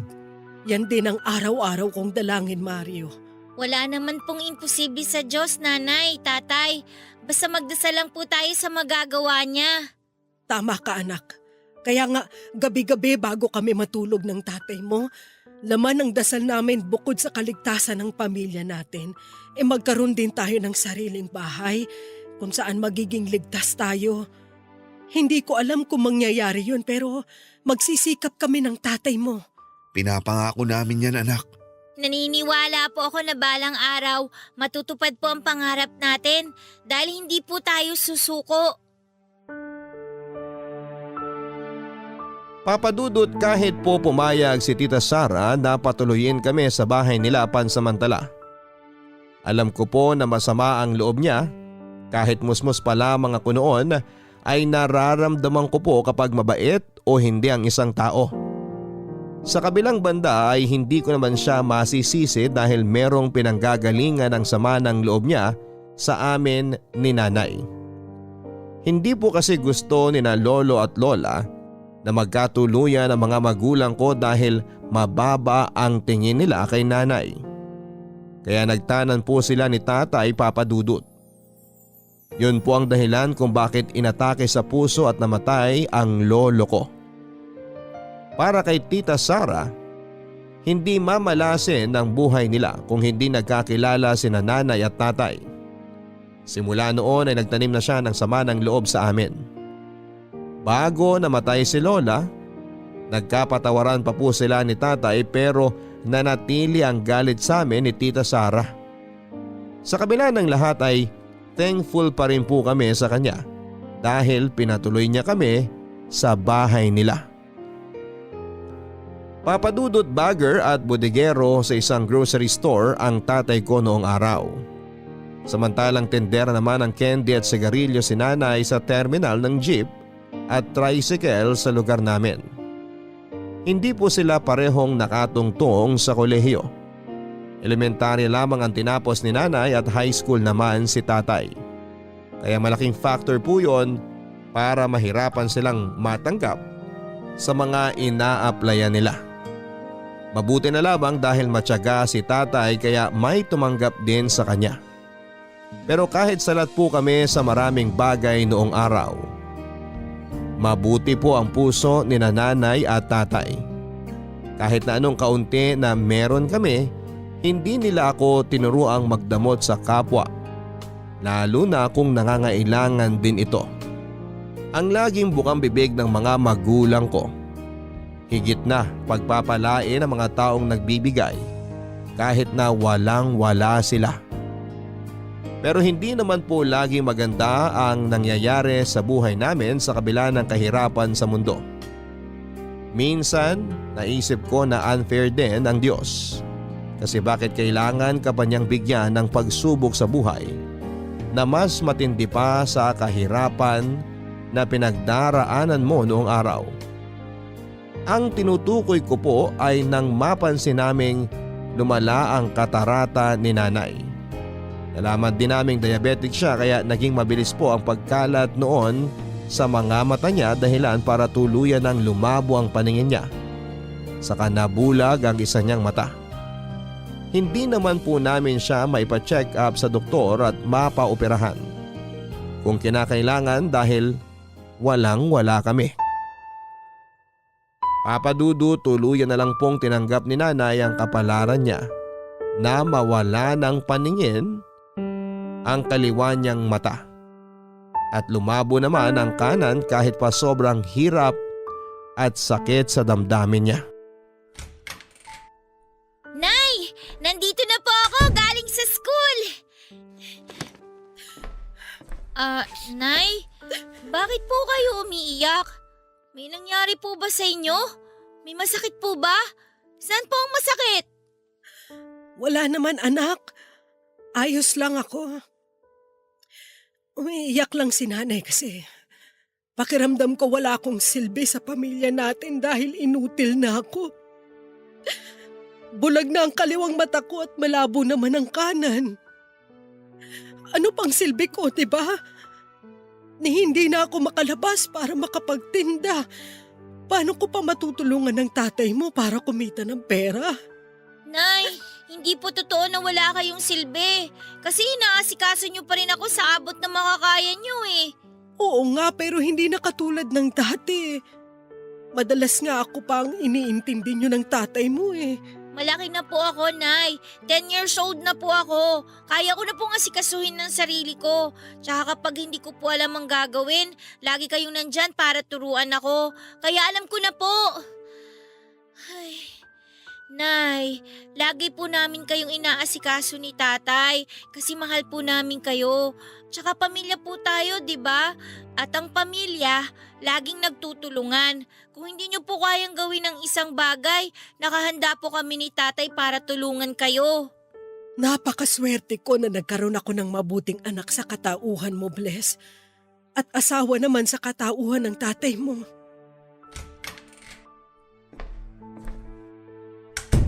Tay! Mano po? Kaawaan ka ng Diyos, anak. Oh, mahal, kumusta? Bumili na nga pala ako ng ulam. Sandali, umiiyak ka ba? May nangyari ba sa'yo, Erlinda? Wala naman, Mario.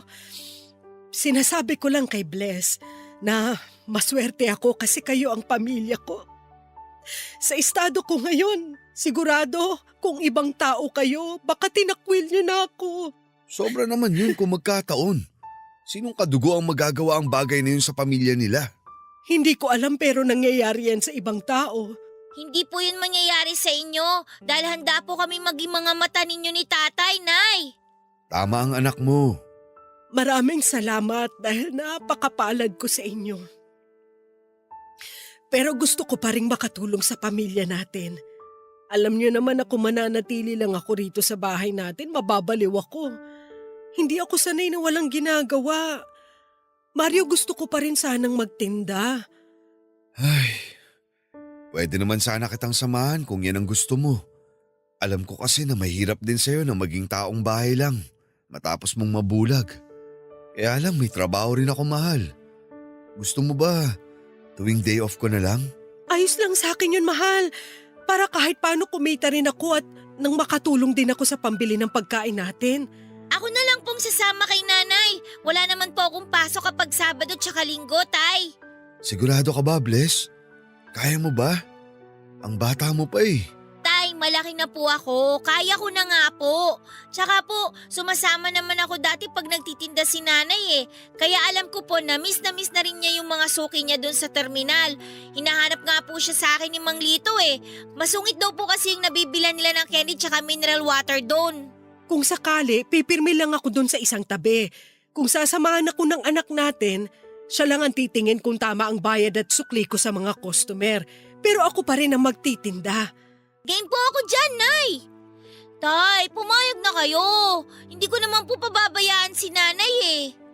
Ay, may magagawa pa ba ako? Pinagtulungan niyo na akong mag-ina eh. Sige, pumapayag na ako. Ang akin lang, lagi kayong mag-iingat. Hayaan niyo, sasamahan ko kayo kapag wala akong pasok sa trabaho. Yay! Salamat po, Tay! O Nay, excited na po ba ulit kayong magtinda? Tinatanong pa ba yan? Oo, syempre. Excited na excited. Oh, bago tayo magtatatalon sa galak kumain na muna tayo. Masarap tong sinigang ni na Aling Beth. Kainin na natin bago pa lumamig. Kung dati nakikipagpatentero si nanay sa kalye para makabenta ng yosi at candy, ngayon ay pumipirmi na lamang kami sa terminal at naghihintay ng lalapit para bumili ng paninda namin.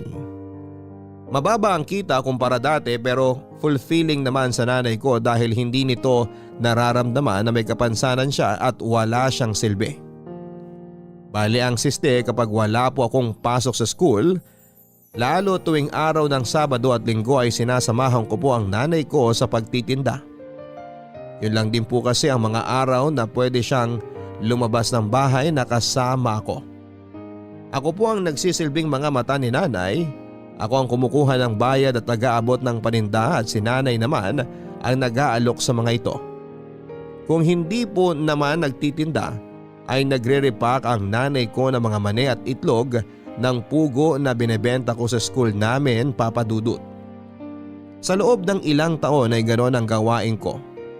Inaalalayan ko po ang nanay ko at tinutulungan ko siyang magtinda. Lagi po nilang sinasabi sa akin ni tatay na gagawin nila ang lahat nang makakaya nila makapagtapos lamang ako sa pag-aaral. Ayaw kasi nilang matulad ako sa kanila pagdating ng panahon. Ang pag-aaral lang daw ang kayamanan na pwede nilang ipamana sa akin. Kaya nga mas lalo po akong naging porsigido na makapagtapos at mabigyan ng karangalan ang mga magulang ko, Papa Dudut. Ang sabi ng mga magulang ko, ang pamilya raw ang dapat numero unong sumusuporta at tumutulong sa pamilya nila. Kaya nga sa loob ng bahay namin ay sinusuportahan namin ang isa't isa. Pero dahil sa mga bagay na hindi natin kontrolado, posible pong masira ang relasyon ng isang pamilya. At maging dahilan po ito para sila mismo ang hindi sumuporta sa bawat isa. Ganyan po ang eksaktong naranasan namin noong araw habang nakatira kina Tita Sara. At dahil alam niya na meron kaming utang na loob sa kanya, sinamantala niya po yon para araw-araw ipamukha sa amin ni nanay at tatay na wala kaming mararating kahit na magsikap pa kami. Na hindi kami aasenso dahil po puro kamalasa ng meron sa pamilya namin. Tinis na lang ng mga magulang ko ang mga masasakit niyang sinasabi dahil likas sa kanila ang maging mapagpakumbaba. Pero parang malapit na po yata akong maniwala kay Tita Sara na malas nga kami ni nanay sa buhay ni tatay. Dahil isang araw, noong papasok si tatay sa trabaho ay nasangkot po siya sa isang aksidente sa kalsada. Nung araw na yon ay nakaangkas siya sa motorsiklo ng kasamahan niyang papasok sa trabaho nang bumangga sila sa isang rumaragasang truck. Natumba po ang motor nila at nagulungan si tatay ng gulong ng truck sa kanang binti niya. Tapos nabagok din po ang ulo niya sa semento kaya akala namin ni nanay ay dead on the spot na siya. Mabuti na lamang dahil humihinga pa siya noon ng isugod sa ospital. Pero dahil sa impact ay nakomatose po ang tatay ko, Papa Dudut. Isa po yon sa mga nakakatakot na sandali ng buhay namin ni nanay. Akay-akay ko po siya noon papasok sa ospital para lamang mapuntahan si tatay. Takot na takot po kami dahil sa mga nangyari. At mas lalo lang nadagdagan ang panlulumo namin nang malaman naming kinakailangang putulan ng isang binti si tatay matapos magkadurog-durog ang mga buto nito dahil sa aksidente. Mario, gumising ka, mahal ko. Idilat mo ang mga mata mo kasi nandito kami ni Blas sa tabi mo. Anak, kumusta ang tatay mo? May pagbabago ba sa kanya? Sabihin mo na sa akin kung ayos lang siya. Hindi ko kasi siya masyadong nakikita. Gaano kalala mga sugat niya? Nay, hindi pa rin po nagigising si tatay. Tapos namamaga pa rin po yung mga sugat niya. May sugat po siya sa braso. Sa ulo rin po meron. Tapos may mga pasarin po siya sa muka. Tapos po, putol na po yung isa niyang binti.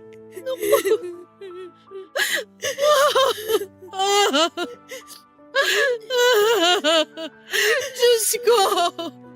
Kawawa naman ang tatay mo! Nasaan ang kuya ko? Tita Sara, Mabaging langit! Ano nangyari sa kanya? na-aksidente po si tatay at yung kasamahan niya. Tita Sara, mas malala po yung nangyari kay tatay dahil naputulan po siya ng binti. Nangyari ang bagay na to dahil sa dala niyong kamalasan ng nanay mo! Kayong dalawang dapat sisihin kung bakit ito nangyari sa kanya! Sara, ano bang sinasabi mo? Wala kaming ginagawa ni Bless. Hindi namin ginusto na magkaganyan si Mario. Totoo po ang sinasabi ni nanay, tita. Hindi naman po yata tama na isisi niyo sa amin ang nangyari. Kanino ko pa ba isisisi? Simula nung dumating kayong dalawa sa buhay ng pamilya namin, nagsunod-sunod na ang kamalasan namin. Pasalamat nga kayo na aawa pa ako dahil hanggang ngayon hindi ko pa rin kayo pinalalaya sa bahay ko. Hindi naman po kami pabigat, Tita Sara. Nagbibigay kami ng pera, tumutulong sa mga bills sa bahay nyo. Hindi lang po talaga namin kayang bumukod ngayon dahil si tatay lang po ang may permanenteng trabaho. Pero pangako po, kapag nakapagtapos ako at nakapagtrabaho ng regular, hindi nyo na po kami kailangang paalisin sa bahay nyo dahil kami na po mismo ang kusang aalis. Bless, anak! Hindi mo dapat pinagsasalitaan ng ganyan ng tita mo. Kapatid pa rin siya ng tatay mo at mas matanda siya sa'yo. Pero kasi, Nay… Nagmana talaga sa'yo yung anak mo, Erlinda. Naturingang nag-aaral pero walang natututunan. Sa bagay, alangan naman magmana sa amin yan. Tita Sara, ginagalang ko kayo kahit ganyan ang pakikitungo nyo sa amin. Hindi lang po ako nagre-react pero hindi rin ibig sabihin nun tama na tinatanggap namin lahat ng pangiinsulto at pagmamata ninyo. Hindi ko po maintindihan bakit po kayo ganyan sa amin. Kamag-anak niyo po kami. Kung hindi niyo kami gusto, pwede niyo kaming irespeto. Hindi yung… Huwag mo akong pangunahan pagdating sa bagay na yan dahil wala kang karapatan. Sara! Huwag mong saktan ang anak ko, pakiusap! Pagsabihan mo kasi ang anak mo, lumalaking marumi ang bibig. Kaya kayo minamalas eh. Una, yung nangyari sa'yo, Erlinda, parusa ng langit yan sa'yo. Tapos, tung nangyari kay Kuya Mario, kagagawan nyo to. Kasi, kayo ang mala sa buhay niya. Sana kayong dalawa na lang ang nawala sa buhay ng kapatid ko. Hindi niya sana sasabihin niyang ganyang sitwasyon kung saan mawawalan na siya ng silbi. Kilabutan ka nga sa mga sinasabi mo, Sara. Kung naririnig ka ngayon ng kuya mo, siguradong hindi siya matutuwa sa'yo. Ganito na nga ang sitwasyon ng pamilya namin. Ganyan mo pa kami tratuhin. Dinadamay mo pa ang anak namin na wala namang kasalanan sa'yo. Nay, huwag na po kayong umiyak. Naniniwala po ko na magiging maayos ang lahat. Na magigising si tatay at tutulungan po tayo ng Diyos na makabangon ulit. Papadudot kahit na anong sama at sakit na mga sinabi ni Tita Sara sa amin ni nanay ay nirerespeto ko pa rin siya dahil sa tiyahin ko siya at nakakatanda sa akin. Iginalang ko siya tulad ng turo sa akin ng mga magulang ko. Pero aaminin ko na maraming beses ko na po siyang gustong patulan. Hindi naman po kasi tama ang ginagawa at sinasabi niya sa amin. Oo, may utang na loob kami sa kanya pero hindi naman po kami pabigat. Nagkataon lang na sunod-sunod ang mga pagsubok na ibinato ng langit sa pamilya namin. Kaya hindi kami makaahon. That time ay graduate na po ako sa high school at magsisimula na sana sa kolehiyo. Maswerte ako dahil nakakuha ako ng scholarship para makapag-aral. Ang iisipin ko na lamang ay ang baon kaya nga nag-decide akong mag-working student para matustusan ang baon at pambili ko ng mga projects. Nang mangyari po ang aksidente kay tatay ay naging challenging po sa akin ang pag-aaral, pagtatrabaho at ang pagpunta ko sa ospital para asikasuhin siya. Mabuti na lang dahil kahit papaano ay nandoon si nanay at hindi nga nagtagal. Dininig po ng Diyos ang panalangin namin. Dahil pagkalipas ng mahigit 1 buwan, nagising si tatay mula sa pagkakakomatos. Although malaking dagok at adjustment po talaga ang ginawa niya matapos niyang malaman na putol na ang isa niyang binti. Magkaganon pa man ay hindi ko po kinakitaan ng pagsuko si tatay. Pinilit niyang bumalik sa dati na buhay niya kahit may kulang na sa bahagi ng katawan niya. Nang makalabas sa ospital si tatay ay malaki po ang naging bill namin. Pero dahil nauna na akong lumapit sa government agency at ilang private sector ay nabayaran naman po namin ang mga bayarin namin, Papa Dudut. Nang makabalik na kami sa bahay ni Tita Sara kung saan kami tumutuloy pansamantala, hirap at wala na pong kakayahang makapagtrabaho si tatay. Kaya kahit na anong positibo niya, ay dumarating po yung point na naapektuhan ang mental health niya at na-depress siya. Naging malungkutin po si tatay, Papa Dudut, at pakiramdam niya ay wala na siyang silbi. Kulang na lang ay hilingin niyang mamatay na. Bagay na labis naming kinalungkot ni nanay. Kaya nga kahit nahihirapan ako sa lahat ng aspeto ng buhay namin noon, ginawa ko pa rin po ang lahat ng makakaya ko para ipakita sa mga magulang ko na malakas ako. At kahit na anong mangyari, ay palagi pa rin may pag-asa.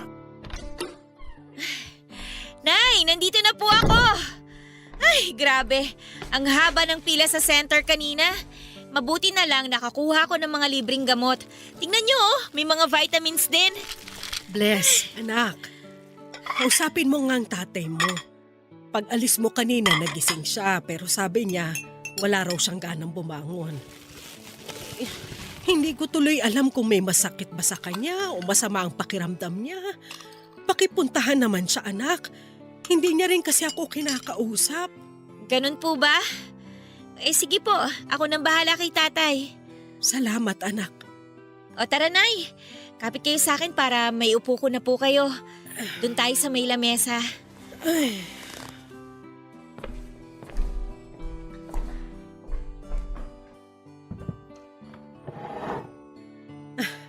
Salamat, nak. May binili din po akong pansit. Sabi niyo kasi gusto niyong kumain nun eh. Nung isang araw ko pa sinabi yun na. Natandaan mo pa? Oy, syempre po. Wala lang ako naabutan nung isang araw kaya ang sabi ko po kay Aling Beth ipagtabi tayo. O paano, Nay? Kaya niyo na pong kumain ha? Nandito sa kanan niyo yung tinidor. Hawak ko na. Yan. Tapos, nandito naman po sa kaliwa yung baso ng tubig. Kalahati lang po yan para hindi matapon kapag kinuha ninyo. Sige. Salamat, anak, sa pag-aasikaso mo kay nanay. Wala po yun, Nay. Nanay ko kayo eh. At wala pong kaso sa akin na asikasuhin kayo. Masaya po ako na tinutulungan kayo, Nay.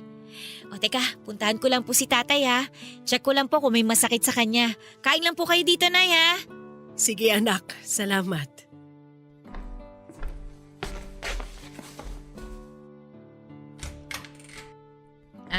Tay?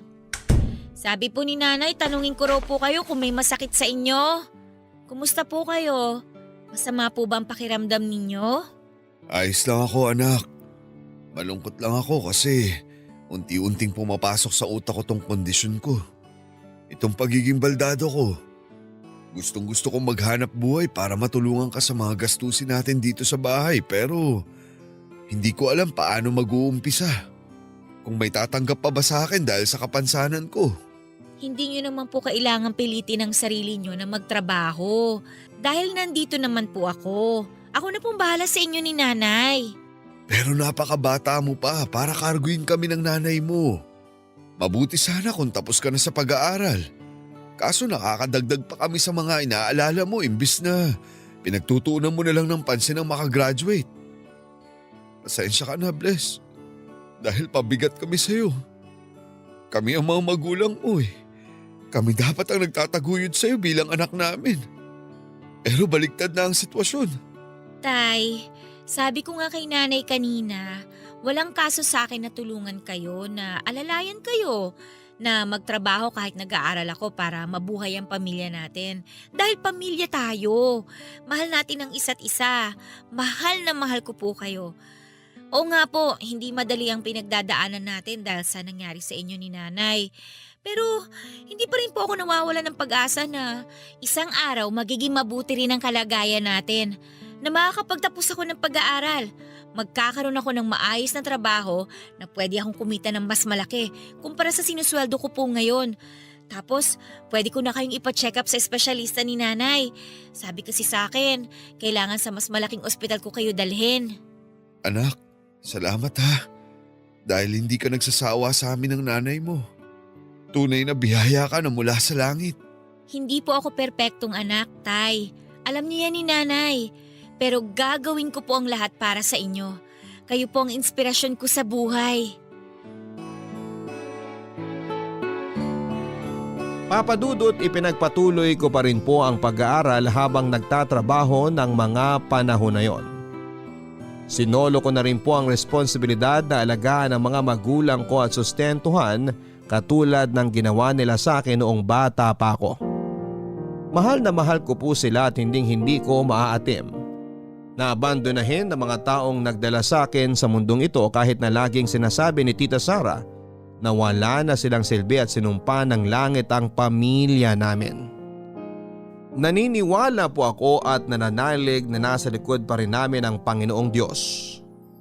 Kaya lang ewan ko ba Papadudot dahil napaka-unpredictable ng mga nangyayari. Dumating yung point na naabutan ko na lamang na pinapalayas ni Tita Sara ang mga magulang ko sa tinutuluyan namin kesyo ayaw daw niyang mahawa sa sumpa at kamalasang dala ng pamilya namin. Kahit nagmamakaawa na kami ay hindi pa rin siya naawa sa amin Papadudot. Kahit naman po papaano ay nagbabayad kami at nag-aabot sa kanya ng pera sa pakikituloy namin sa bahay niya. Hindi kami pabigat kaya wala siyang karapatang ipagtabuyan kami.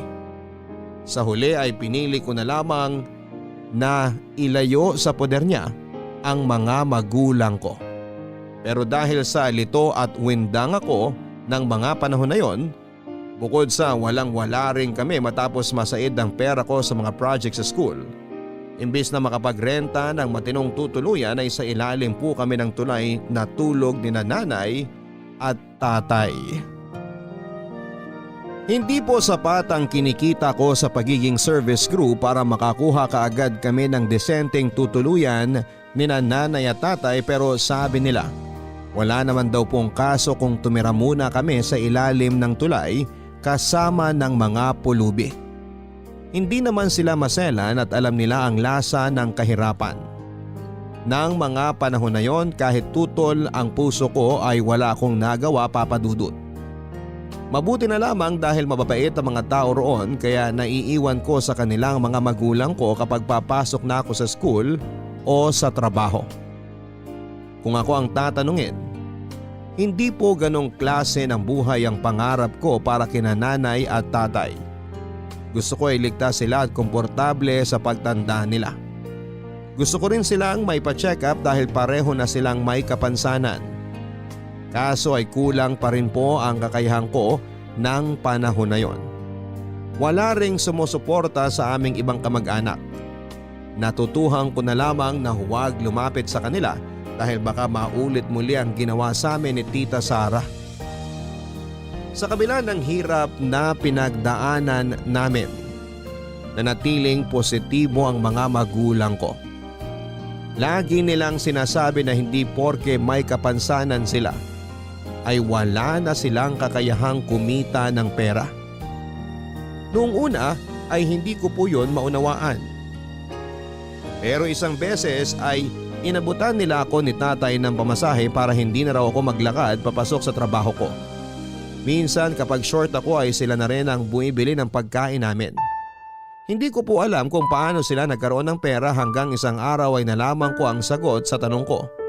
Matapos ko silang maabutang na mamalimos kasama ang ibang pulubi na naging kaibigan na namin. Nay, tay, bakit kailangan niyo pa pong mamalimos? Napapakain ko naman po kayo ng maayos ah. Hindi nga ganun kasarap, pero hindi po tayo sumasala. Tsaka kahit paano nakakahingi naman ako ng mga gamot niyo sa center. Anak, gusto lang namin makatulong sa'yo. Yung pera na ibinibigay sa amin kapag nakakapanlimos kami ng nanay mo, pwede natin ibili ng mga gamot namin kapag hindi ka nakakahingi sa center. Tama ang tatay mo. May mga naaawa naman sa amin kaya binibigyan kami. Tatanggi pa ba kami? Pare-pareho naman nating alam na imposible na kaming makapagtrabaho pa. Kaya pumayag na lang kami nung niyaya kaming mamalimos. Hindi niyo po naiintindihan. Ayoko po na namamalimos kayo kasi hindi naman kayo pulubi. Anak, ikinahihiya mo ba kami ng nanay mo? Siyempre hindi po pero nandito pa ako eh. Hindi ko naman kayo iniwan o inabandona para mamalimos lang kayo sa kalye. Oo nga po, nag-a-adjust pa tayo kasi biglaan nga yung pagpapalaya sa atin ni Tita Sara.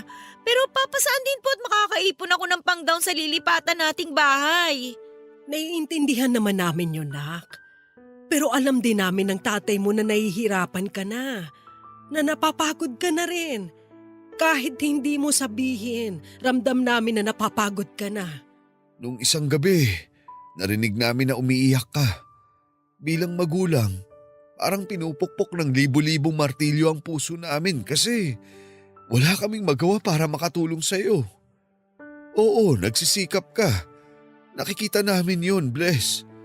Pero hindi ka naman namin pwedeng panoorin lang na mahirapan kaya naisip namin gumawa ng paraan. Ay, nga pala, nakiusap ako dun sa tindahan ng patuka ng manok kung pwede ako maging tindero dun. Mabait naman yung may-ari. Sabi niya, ayos lang daw kahit na may kapansanan ako. Sa susunod na araw, pwede na ako magsimula.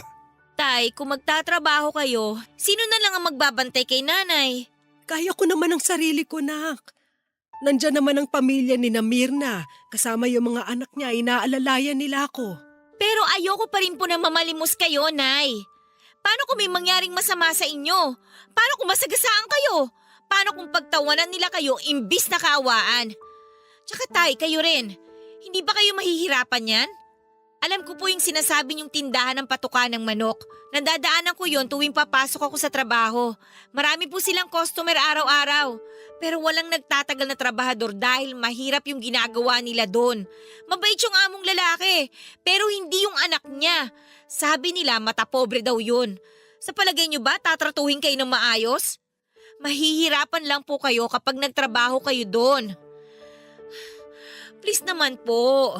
Kahit ngayon lang, makinig naman po kayo sa akin. Alam kong gustong-gusto niyo makatulong pero ibigay niyo na po sa akin to. May naitabi naman po ako eh. Kaunting ipon na lang, makakaupa na tayo ng bahay kung saan magiging ligtas na po kayo. Please naman po, Nay. Please, Tay. Ako na pong bahala sa inyo. Ay, napakaswerte talaga namin ng nanay mo na ikaw ang naging anak namin. Balang araw, ibabalik ng Panginoon ang mga mabubuting bagay na ginagawa mo sa mga magulang mo. Nawa ipagkaloob niya sa iyo ang katuparan ng mga panalangin mo. Sana anak, huwag kang magbabago. Kahit mahirap ang pinagdaraanan natin sa ngayon, maging mapagtiis ka pa rin at mapagkumbaba. Gagawin ko po ang mga turo niyo sa akin sa abot ng makakaya ko. Sana magdilang anghel po kayo na sa hinaharap, maaabot ko po lahat ng mga hiling ko at matupad natin ang pangarap nating magkaroon ng maayos na bahay. Mahal na mahal ka namin ng nanay mo, Bless. Mas mahal ko po kayo ni Nanay, Tay. Salamat po sa Diyos at kasama ko pa rin po kayo hanggang ngayon. Nagsika po ako ng husto para makaipon ng pera nang sa ganon ay makaya na naming makapagrenta ng desenteng matutuluyan, Papa Dudut. Alam ko na ayos lamang at kaya magtiis ng mga magulang ko sa pananatili nila sa kalye. Pero hindi ko po maaatim bilang anak. Nahayaan silang manatili sa lugar na mapanganib para sa kanila. Laking tulong din po na kadikit ni tatay ang mga kagawad at chairman sa barangay namin. Kaya nakakaligo kami nila nanay sa multipurpose hall. Ang chairman namin ang mismong nag-alok at nangumbinse na doon na kami maligo at magbanyo para kahit papaano ay bawas na yon sa mga problema namin. Inalok din kami ni chairman na doon na sa multipurpose hall matulog pansamantala hanggang sa makahanap kami ng bahay na malilipatan. Pero mariimpong tinanggihan yon ni tatay dahil ayaw niya raw na abusuhin ang kabaitan nila chairman sa amin. Sang-ayon naman po ako sa naging desisyon ni tatay noon. Ang nangyari, pinahiram na lang kami ng barangay namin ng tolda. Bagay na hindi rin pinagdamot ni tatay sa iba. Lalo na sa mga kasama naming pamilya sa ilalim ng tulay. Dahil ayaw ni tatay na pagmulan pa yon ng inggit at selos sa pagitan namin at ng ibang pamilya doon. Dahil po nakiusap ako sa mga magulang ko na tumigil ng mamalimos, ay napalitan naman yon ng racket para kay tatay. MWF po ay nagwawalis si tatay sa barangay namin at inaabutan po siya ng allowance ni chairman. Dahil doon ay nakaipon po sila ni nanay at tatay ng maliit pang puhunan para magsimula muling magtinda si nanay ng candy at sigarilyo. Bali pumwesto po siya doon malapit kung saan kami nakasettle. Inaalalayan po si nanay ng iba pong mga taga roon. Yung mga bata po roon sa ilalim ng tulay ay tumutulong kay nanay sa pagkuha ng bayad at pagsusukli. Dahil po sa mga pinagkakabalahan ni nanay at tatay ay medyo nakabuelo po ako at bumilis po ang aking pag-iipon. Hindi nga nagtagal ay kinaya ko na pong makaipon ng pang down payment sa isang studio type na apartment na malapit lang din sa pinagtatrabahuhan ko. Laking pasalamat ko na rin sa mga kasamahan ko at sa manager namin dahil pinahiram nila ako ng pera para maialis ko na sa kalye sina nanay at tatay. Hindi nga nagtagal ay napanatag na nga po ang kalooban ko na hindi na sila maulanan at mainitan, hindi tulad noong nasa ilalim sila ng tulay. Sa kabila ng hirap na pinagdaanan namin noon ay hindi ko pa rin po makakalimutan na may Diyos.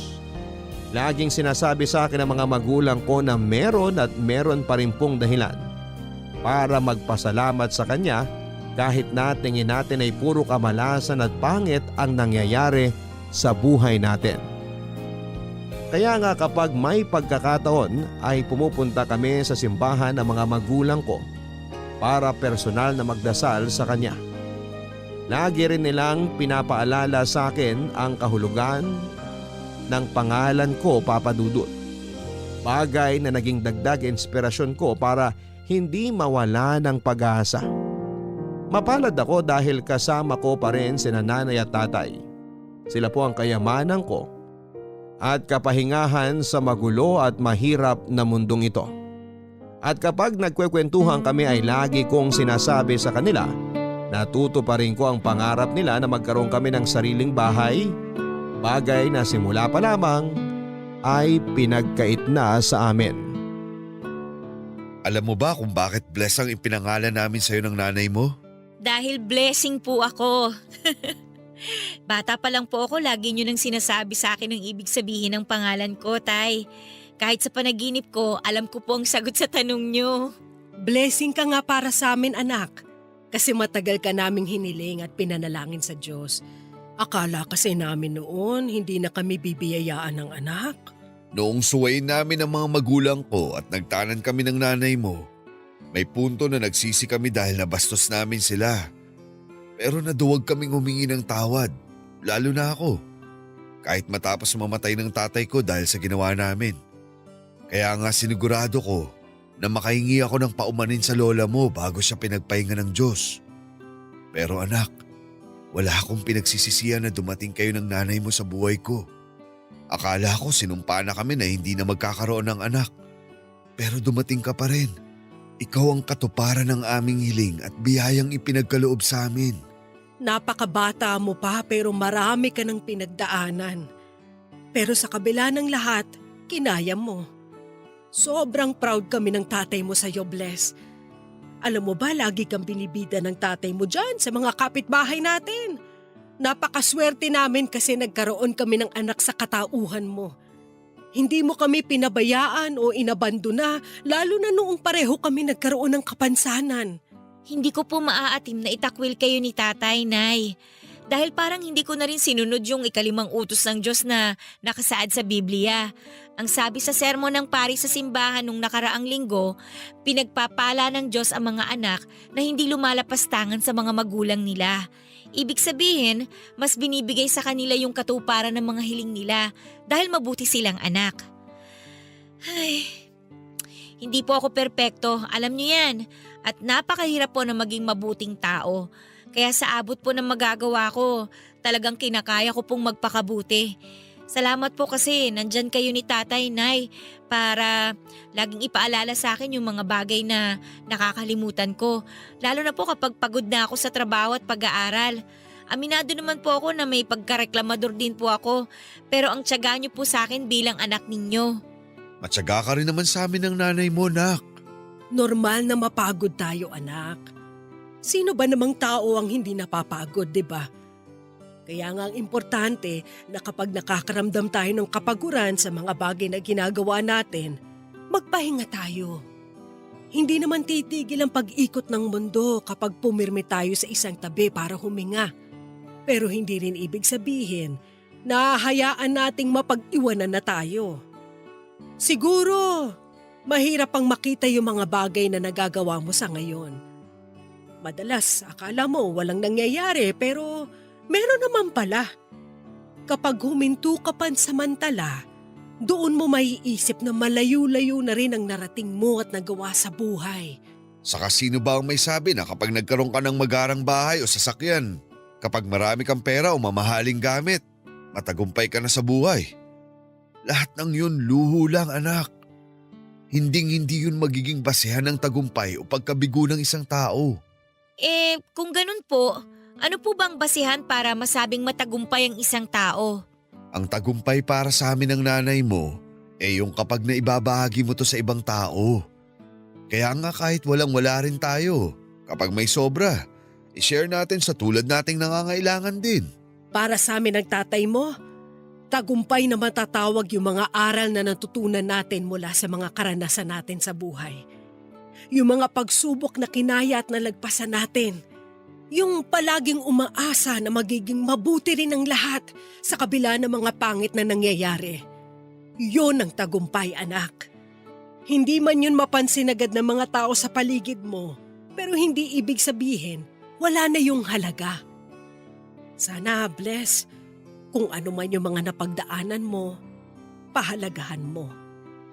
Tapos kapag binigyan ka ng pagkakataon na ibahagi ito sa mundo para may matutunan ng iba sa'yo, gawin mo. Mahalaga nga ang mga aral na natutunan natin. Pero mas mabibigyan ito ng kahulugan kapag naituro natin sa iba kung paano natin kinaya. Tatandaan ko po ang sinabi niyo sa akin, Nay.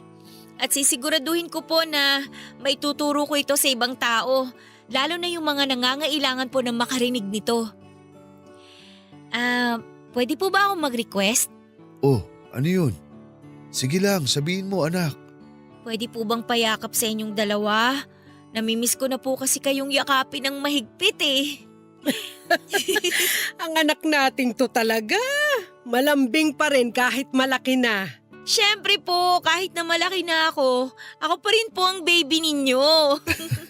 Baby damulag ka mo. Nay, si tatay oh! Oh, halika na. Akala ko ba gusto mo kaming yakapin ng tatay mo? Group hug!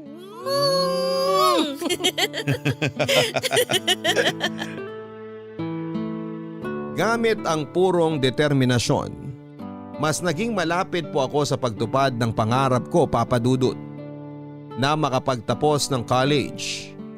Nang panahon na yon ay nag-resign na ako sa pinagtatrabahuan kong fast food chain at pumasok sa call center kung saan ay mas malaki ang pwede kong kitain. Dahil kumikita na ako ay naipapatingin ko na po sa doktor sina nanay at tatay. Nakaipon din po ako noon ng pampagawa ko ng artificial leg ni tatay para hindi na siya gumagamit pa ng saklay at mahirapan sa paglalakad. Si nanay naman noon ay mababa na talaga ang chance na makakita muli dahil sa diabetes siya.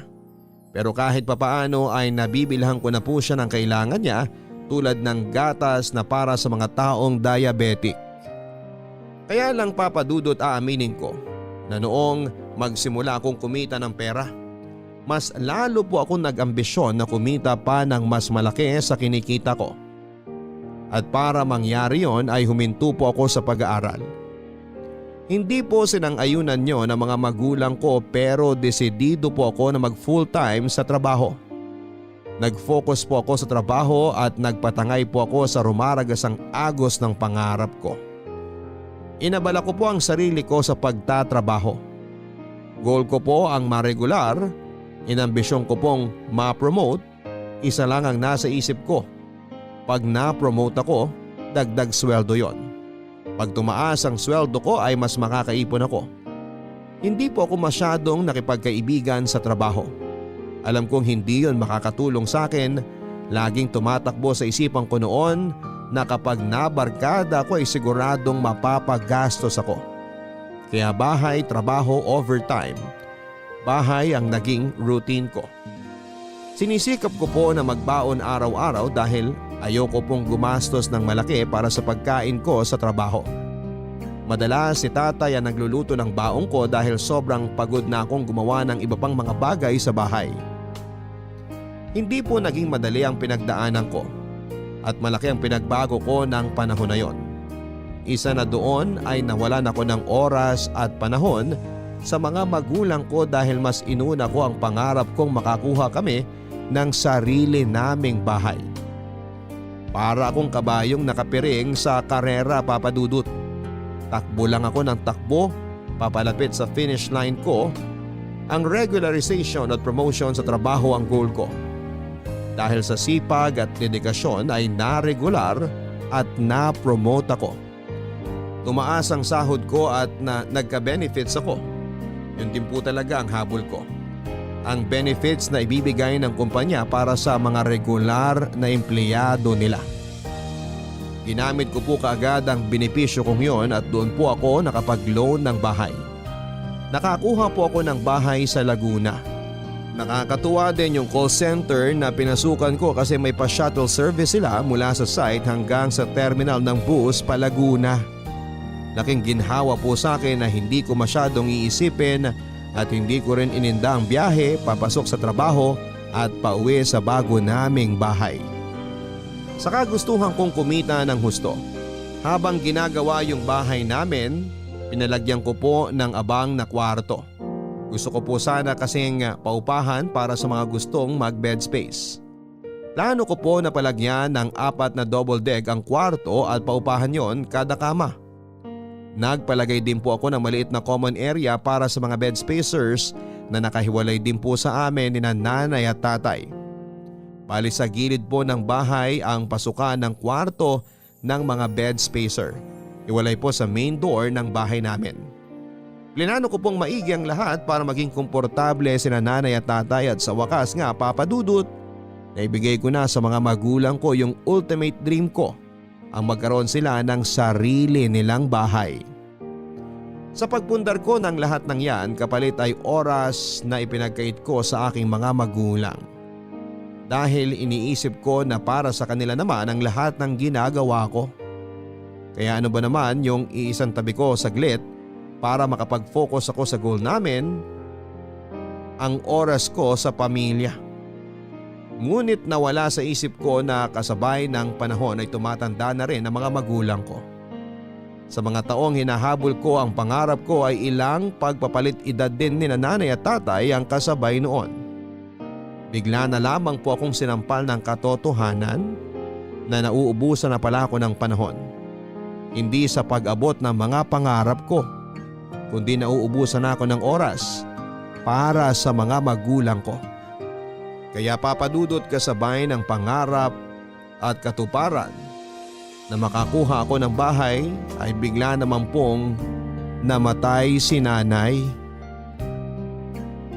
Namatay po sa komplikasyon sa diabetes si nanay, Papa Dudut, at wala po akong kaideya-ideya na mangyayari yon. Siguro ay hindi ko masyadong nabigyan yon ng atensyon dahil sa pagiging busy ko sa pagtatrabaho. Marami po akong tanong sa Diyos tulad ng bakit kailangan niyang kunin sa amin ni tatay si nanay kung kailan natupad ko na ang pangarap naming magkaroon ng sariling bahay. Pero sa huli wala akong nakuhang sagot, sa halip ay may mga bagay ako na-realize. Isa na nga po doon na huwag nating hayaan ang ating sarili na maging gahaman sa pera o kahit na anong yaman sa mundo. Sukat na kalimutan natin ang mga taong mahalaga at mahal natin. Maiksi lamang ang buhay at sulitin natin ito at gugulin kasama sila. Kaya nga sising-sisi ako ng mga panahon na yon, Papa Dudut, dahil pakiramdam ko ay hindi ko naipadama ng husto kay nanay ang pagmamahal ko sa kanya. Hindi po naging madali ang proseso, Papa Dudut, ng pag-move on na pinagdaanan namin ni tatay nang mailibing si nanay. Lalong-lalo na po ako. Minsan nakala ko ay okay na ako pero bigla-bigla na lamang akong magbe-breakdown. Lagi kong tanong sa sarili ko ay may purpose pa ba ang buhay ko sa mundo. Pero buti na lamang at nandyan si tatay para magpaalala sa akin na meron akong dahilan para lumaban at magpatuloy. Nandyan pa siya, magkasama pa kami. Meron pa akong magulang at hindi pa ako nag-iisa sa buhay ko. Tay, bakit naman po ang unfair sa atin ng Diyos? Bakit kung kailan natupad ko na yung pangarap natin na magkaroon ng sarili nating bahay, tsaka pa niya kinuha sa atin si nanay? Hindi ko po maintindihan kahit pilitin ko eh. Sumasakit lang po yung ulo ko kapag iniisip ko yung dahilan. Galit ba siya sa atin? Ayaw ba niya tayong maging masaya? Hindi po ba sabi ninyo ni nanay, mahal tayo ng Diyos? O bakit ganito? Anak, hindi galit sa atin ang Diyos. Siyempre, gusto niyang maging masaya tayo. Dahil mahal niya tayo. Katulad ng palagi naming sinasabi sa iyo noon ng nanay mo. Kaso, may mga bagay na hindi natin kontrolado. Masakit na nawala sa atin ang nanay mo. Kung kailan unti-unti nang nagkakatotoo ang mga kailingan natin. Pero naniniwala ako na may rason ng mga bagay-bagay kung bakit ito nangyayari. Hindi ko po alam yung mga rason na sinasabi nyo. Pero parang malapit na ako maniwala kay Tita Sara na malas talaga ako eh. Na hindi ako blessing katulad ng sinasabi nyo ni nanay. Bless, anak. Huwag mong sabihin yan dahil hindi yan totoo. Para sa amin ng nanay mo, biyaya ka mula sa Diyos. Pero kung totoo nga po na biyaya ako, hindi tayo ganito kamalas. Bata pa lang ako, kung ano-ano na yung mga pinagdaanan natin. Nawalan tayo ng bahay, nabulag at lumabo yung mga mata ni nanay, naaksidente kayo at naputulan ng isang binti. Tapos pinalayas tayo ni Tita Sara sa bahay nila, kaya tumira tayo sa ilalim ng tulay at naranasan yung mamalimos. Nasaan na po yung sinasabi niyong biyaya? Sumpa po ang tawag dito, Tay. Kasi naging makasarili ako. Hindi ko nga tinupad yung pangako ko sa inyo ni nanay na magtatapos ang pag-aaral. Dahil inisip ko na kumikita na ako ng pera. Hindi ko na kailangan ng diploma. Sa loob ng ilang taon, mas nag-focus lang ako sa pagtatrabaho kaya nakalimutan ko na po kayo. Madalas pagod ako, tsaka wala ng panahon para makakwentuhan kay ni nanay. At nagsisisi po ako dahil ngayon ko lang na-realize sa mga pagkukulang ko. Hindi ka nagkulang sa amin. Sa katunayan, nauunawaan namin ng nanay mo na ginagawa mo ang lahat ng makakaya mo para matupad mo ang pangarap nating magkabahay. Oo, nalungkot kami nang hindi ka makapagtapos ng pag-aaral dahil matagal naming inasam na panoorin kang umakyat sa entablado habang kinukuha ang diploma mo. Pero naisip namin, hindi pa yun ang tamang panahon para magkatotoo ang gusto namin. Pero hindi ibig sabihin, hindi na yun darating. Anak, buong buhay mo, inisip mo na lahat ng gusto mong makamit may deadline. Pero ang totoo, wala naman talaga eh. Nasa iyo kung kailan mo tatapusin ang pag-aaral mo. Dahil buhay mo yan. Hindi mo kailangan sabihin na hindi mo to natupad. Dahil pwedeng mo ulit tong tuparin. Sigurado ako kahit nasa langit na ang nanay mo, magiging proud pa rin siya sa'yo. Sa palagay niyo, Tay, magiging proud pa rin sa akin si nanay? Kailan ba kami hindi naging proud sa'yo, nak? Magaling ka, mahusay. Pero lahat ng mga pagtatagumpay mo sa buhay, lagi mong ipagpapasalamat sa Diyos. Dahil siya ang totoong nagpapanalo sa atin sa bawat laban natin. Kaya nga imbis magtampo ka sa Kanya, ipagpasalamat natin na magkasama pa rin tayo ngayon. Ligtas at nandito sa bahay na sa atin na talaga nakapangalan. Salamat, Bless, ha? Dahil pinagsikapan mong tuparin ang pangako mo sa amin ng nanay mo. Ngayon, anak, gusto kong bigyan mo ng pabor ang sarili mo. Pangarap mo naman ang tuparin mo.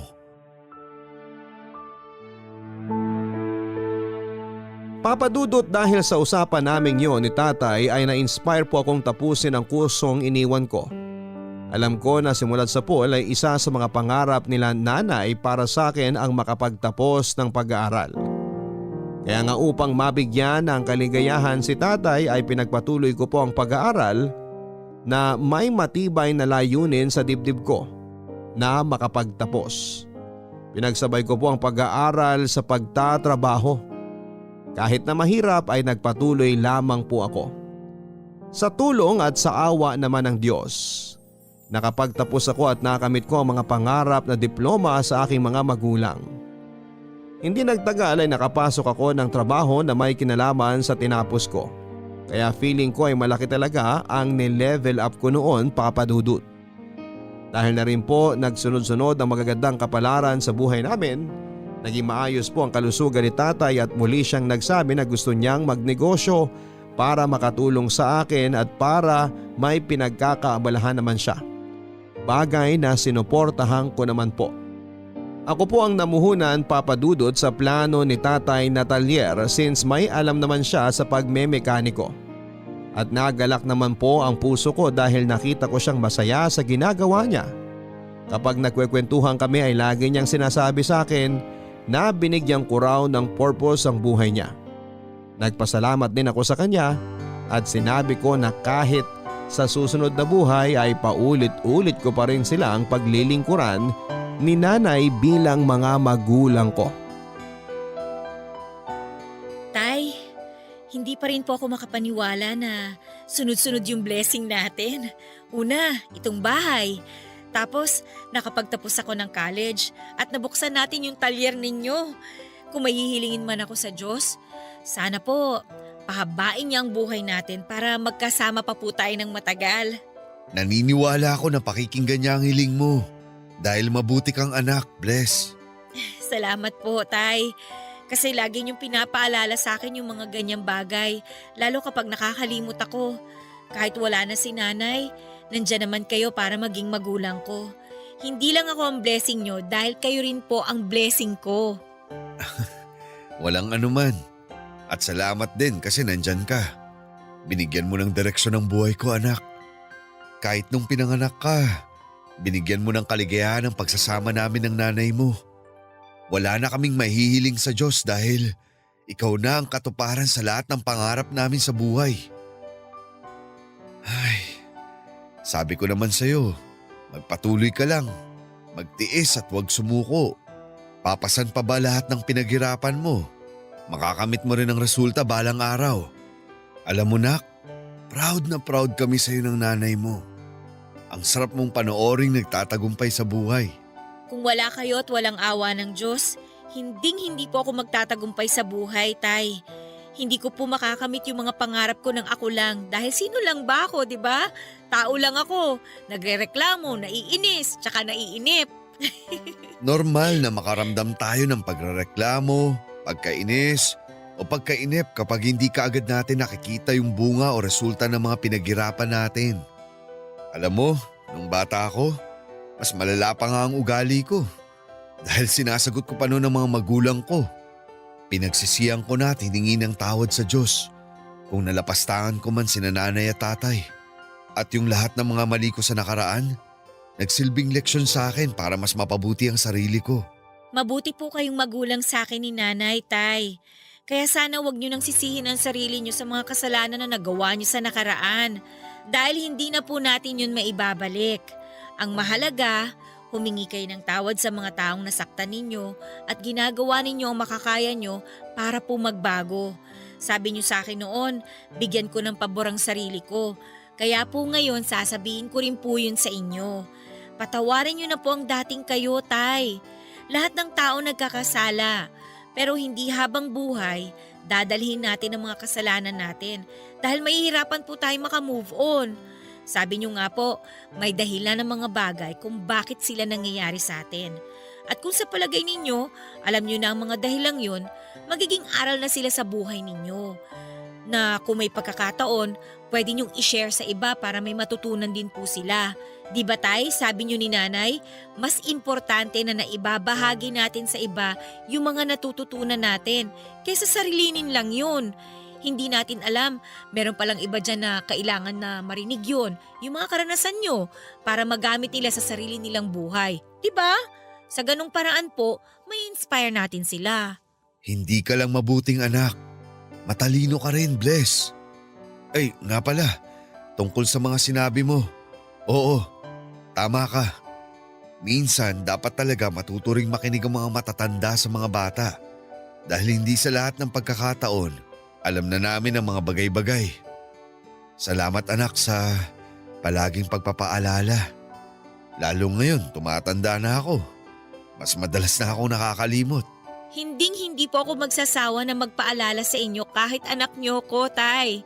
Kasi bilang magulang ko, responsibilidad ko rin po kayo hanggang pagtanda ninyo.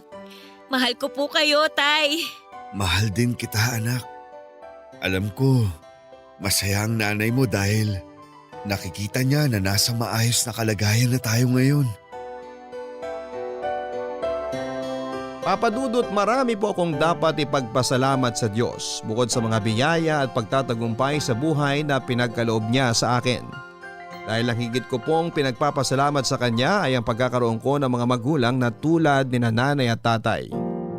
Bagamat pinagpahinga na niya si nanay ay masaya po ako na napagsilbihan ko siya bilang anak niya noong nabubuhay siya. Kaya nangangako po ako na aalagaan, mamahalin at paglilingkuran ko si tatay hanggang nabubuhay siya. Sa kasalukuyan, Papa Dudut, ay maayos po ang kinabubuhay namin. At kahit papaano ay malakas si tatay at nag-i-enjoy din siya sa mga ginagawa niya, kaya masaya po ako at panatag. Maraming salamat po Papa Dudut sakaling mapili niyo po ang kwento ng buhay ko. Sana ay nakapagbigay po ako ng inspirasyon, aliw at aral sa ating mga kapuso. Lagi po nating tandaan na isa lamang ang magulang natin. Kaya sana'y pakamahalin natin sila at laging igalang tulad ng nakasaad sa 5 utos ng Diyos sa Biblia. Sa ganong paraan ay pagpapalain po tayo sa buhay na ito. Ang inyong forever kapuso at kabarangay, Bless. Responsibilidad natin na mahalin at alagaan ang mga magulang natin lalo kapag kailangan po nila tayo. Tulad na lamang ng ibinahagi sa atin ng ating kabarangay na si Bless. Bagaman hindi lahat sa atin ay may mabuting relasyon sa mga taong nagdala sa atin sa mundong ito. hindi pa rin po yun dahilan para lapastanganin natin sila. Dahil nakasaad sa ikalimang utos ng Diyos na igalang natin sila sa lahat ng pagkakataon.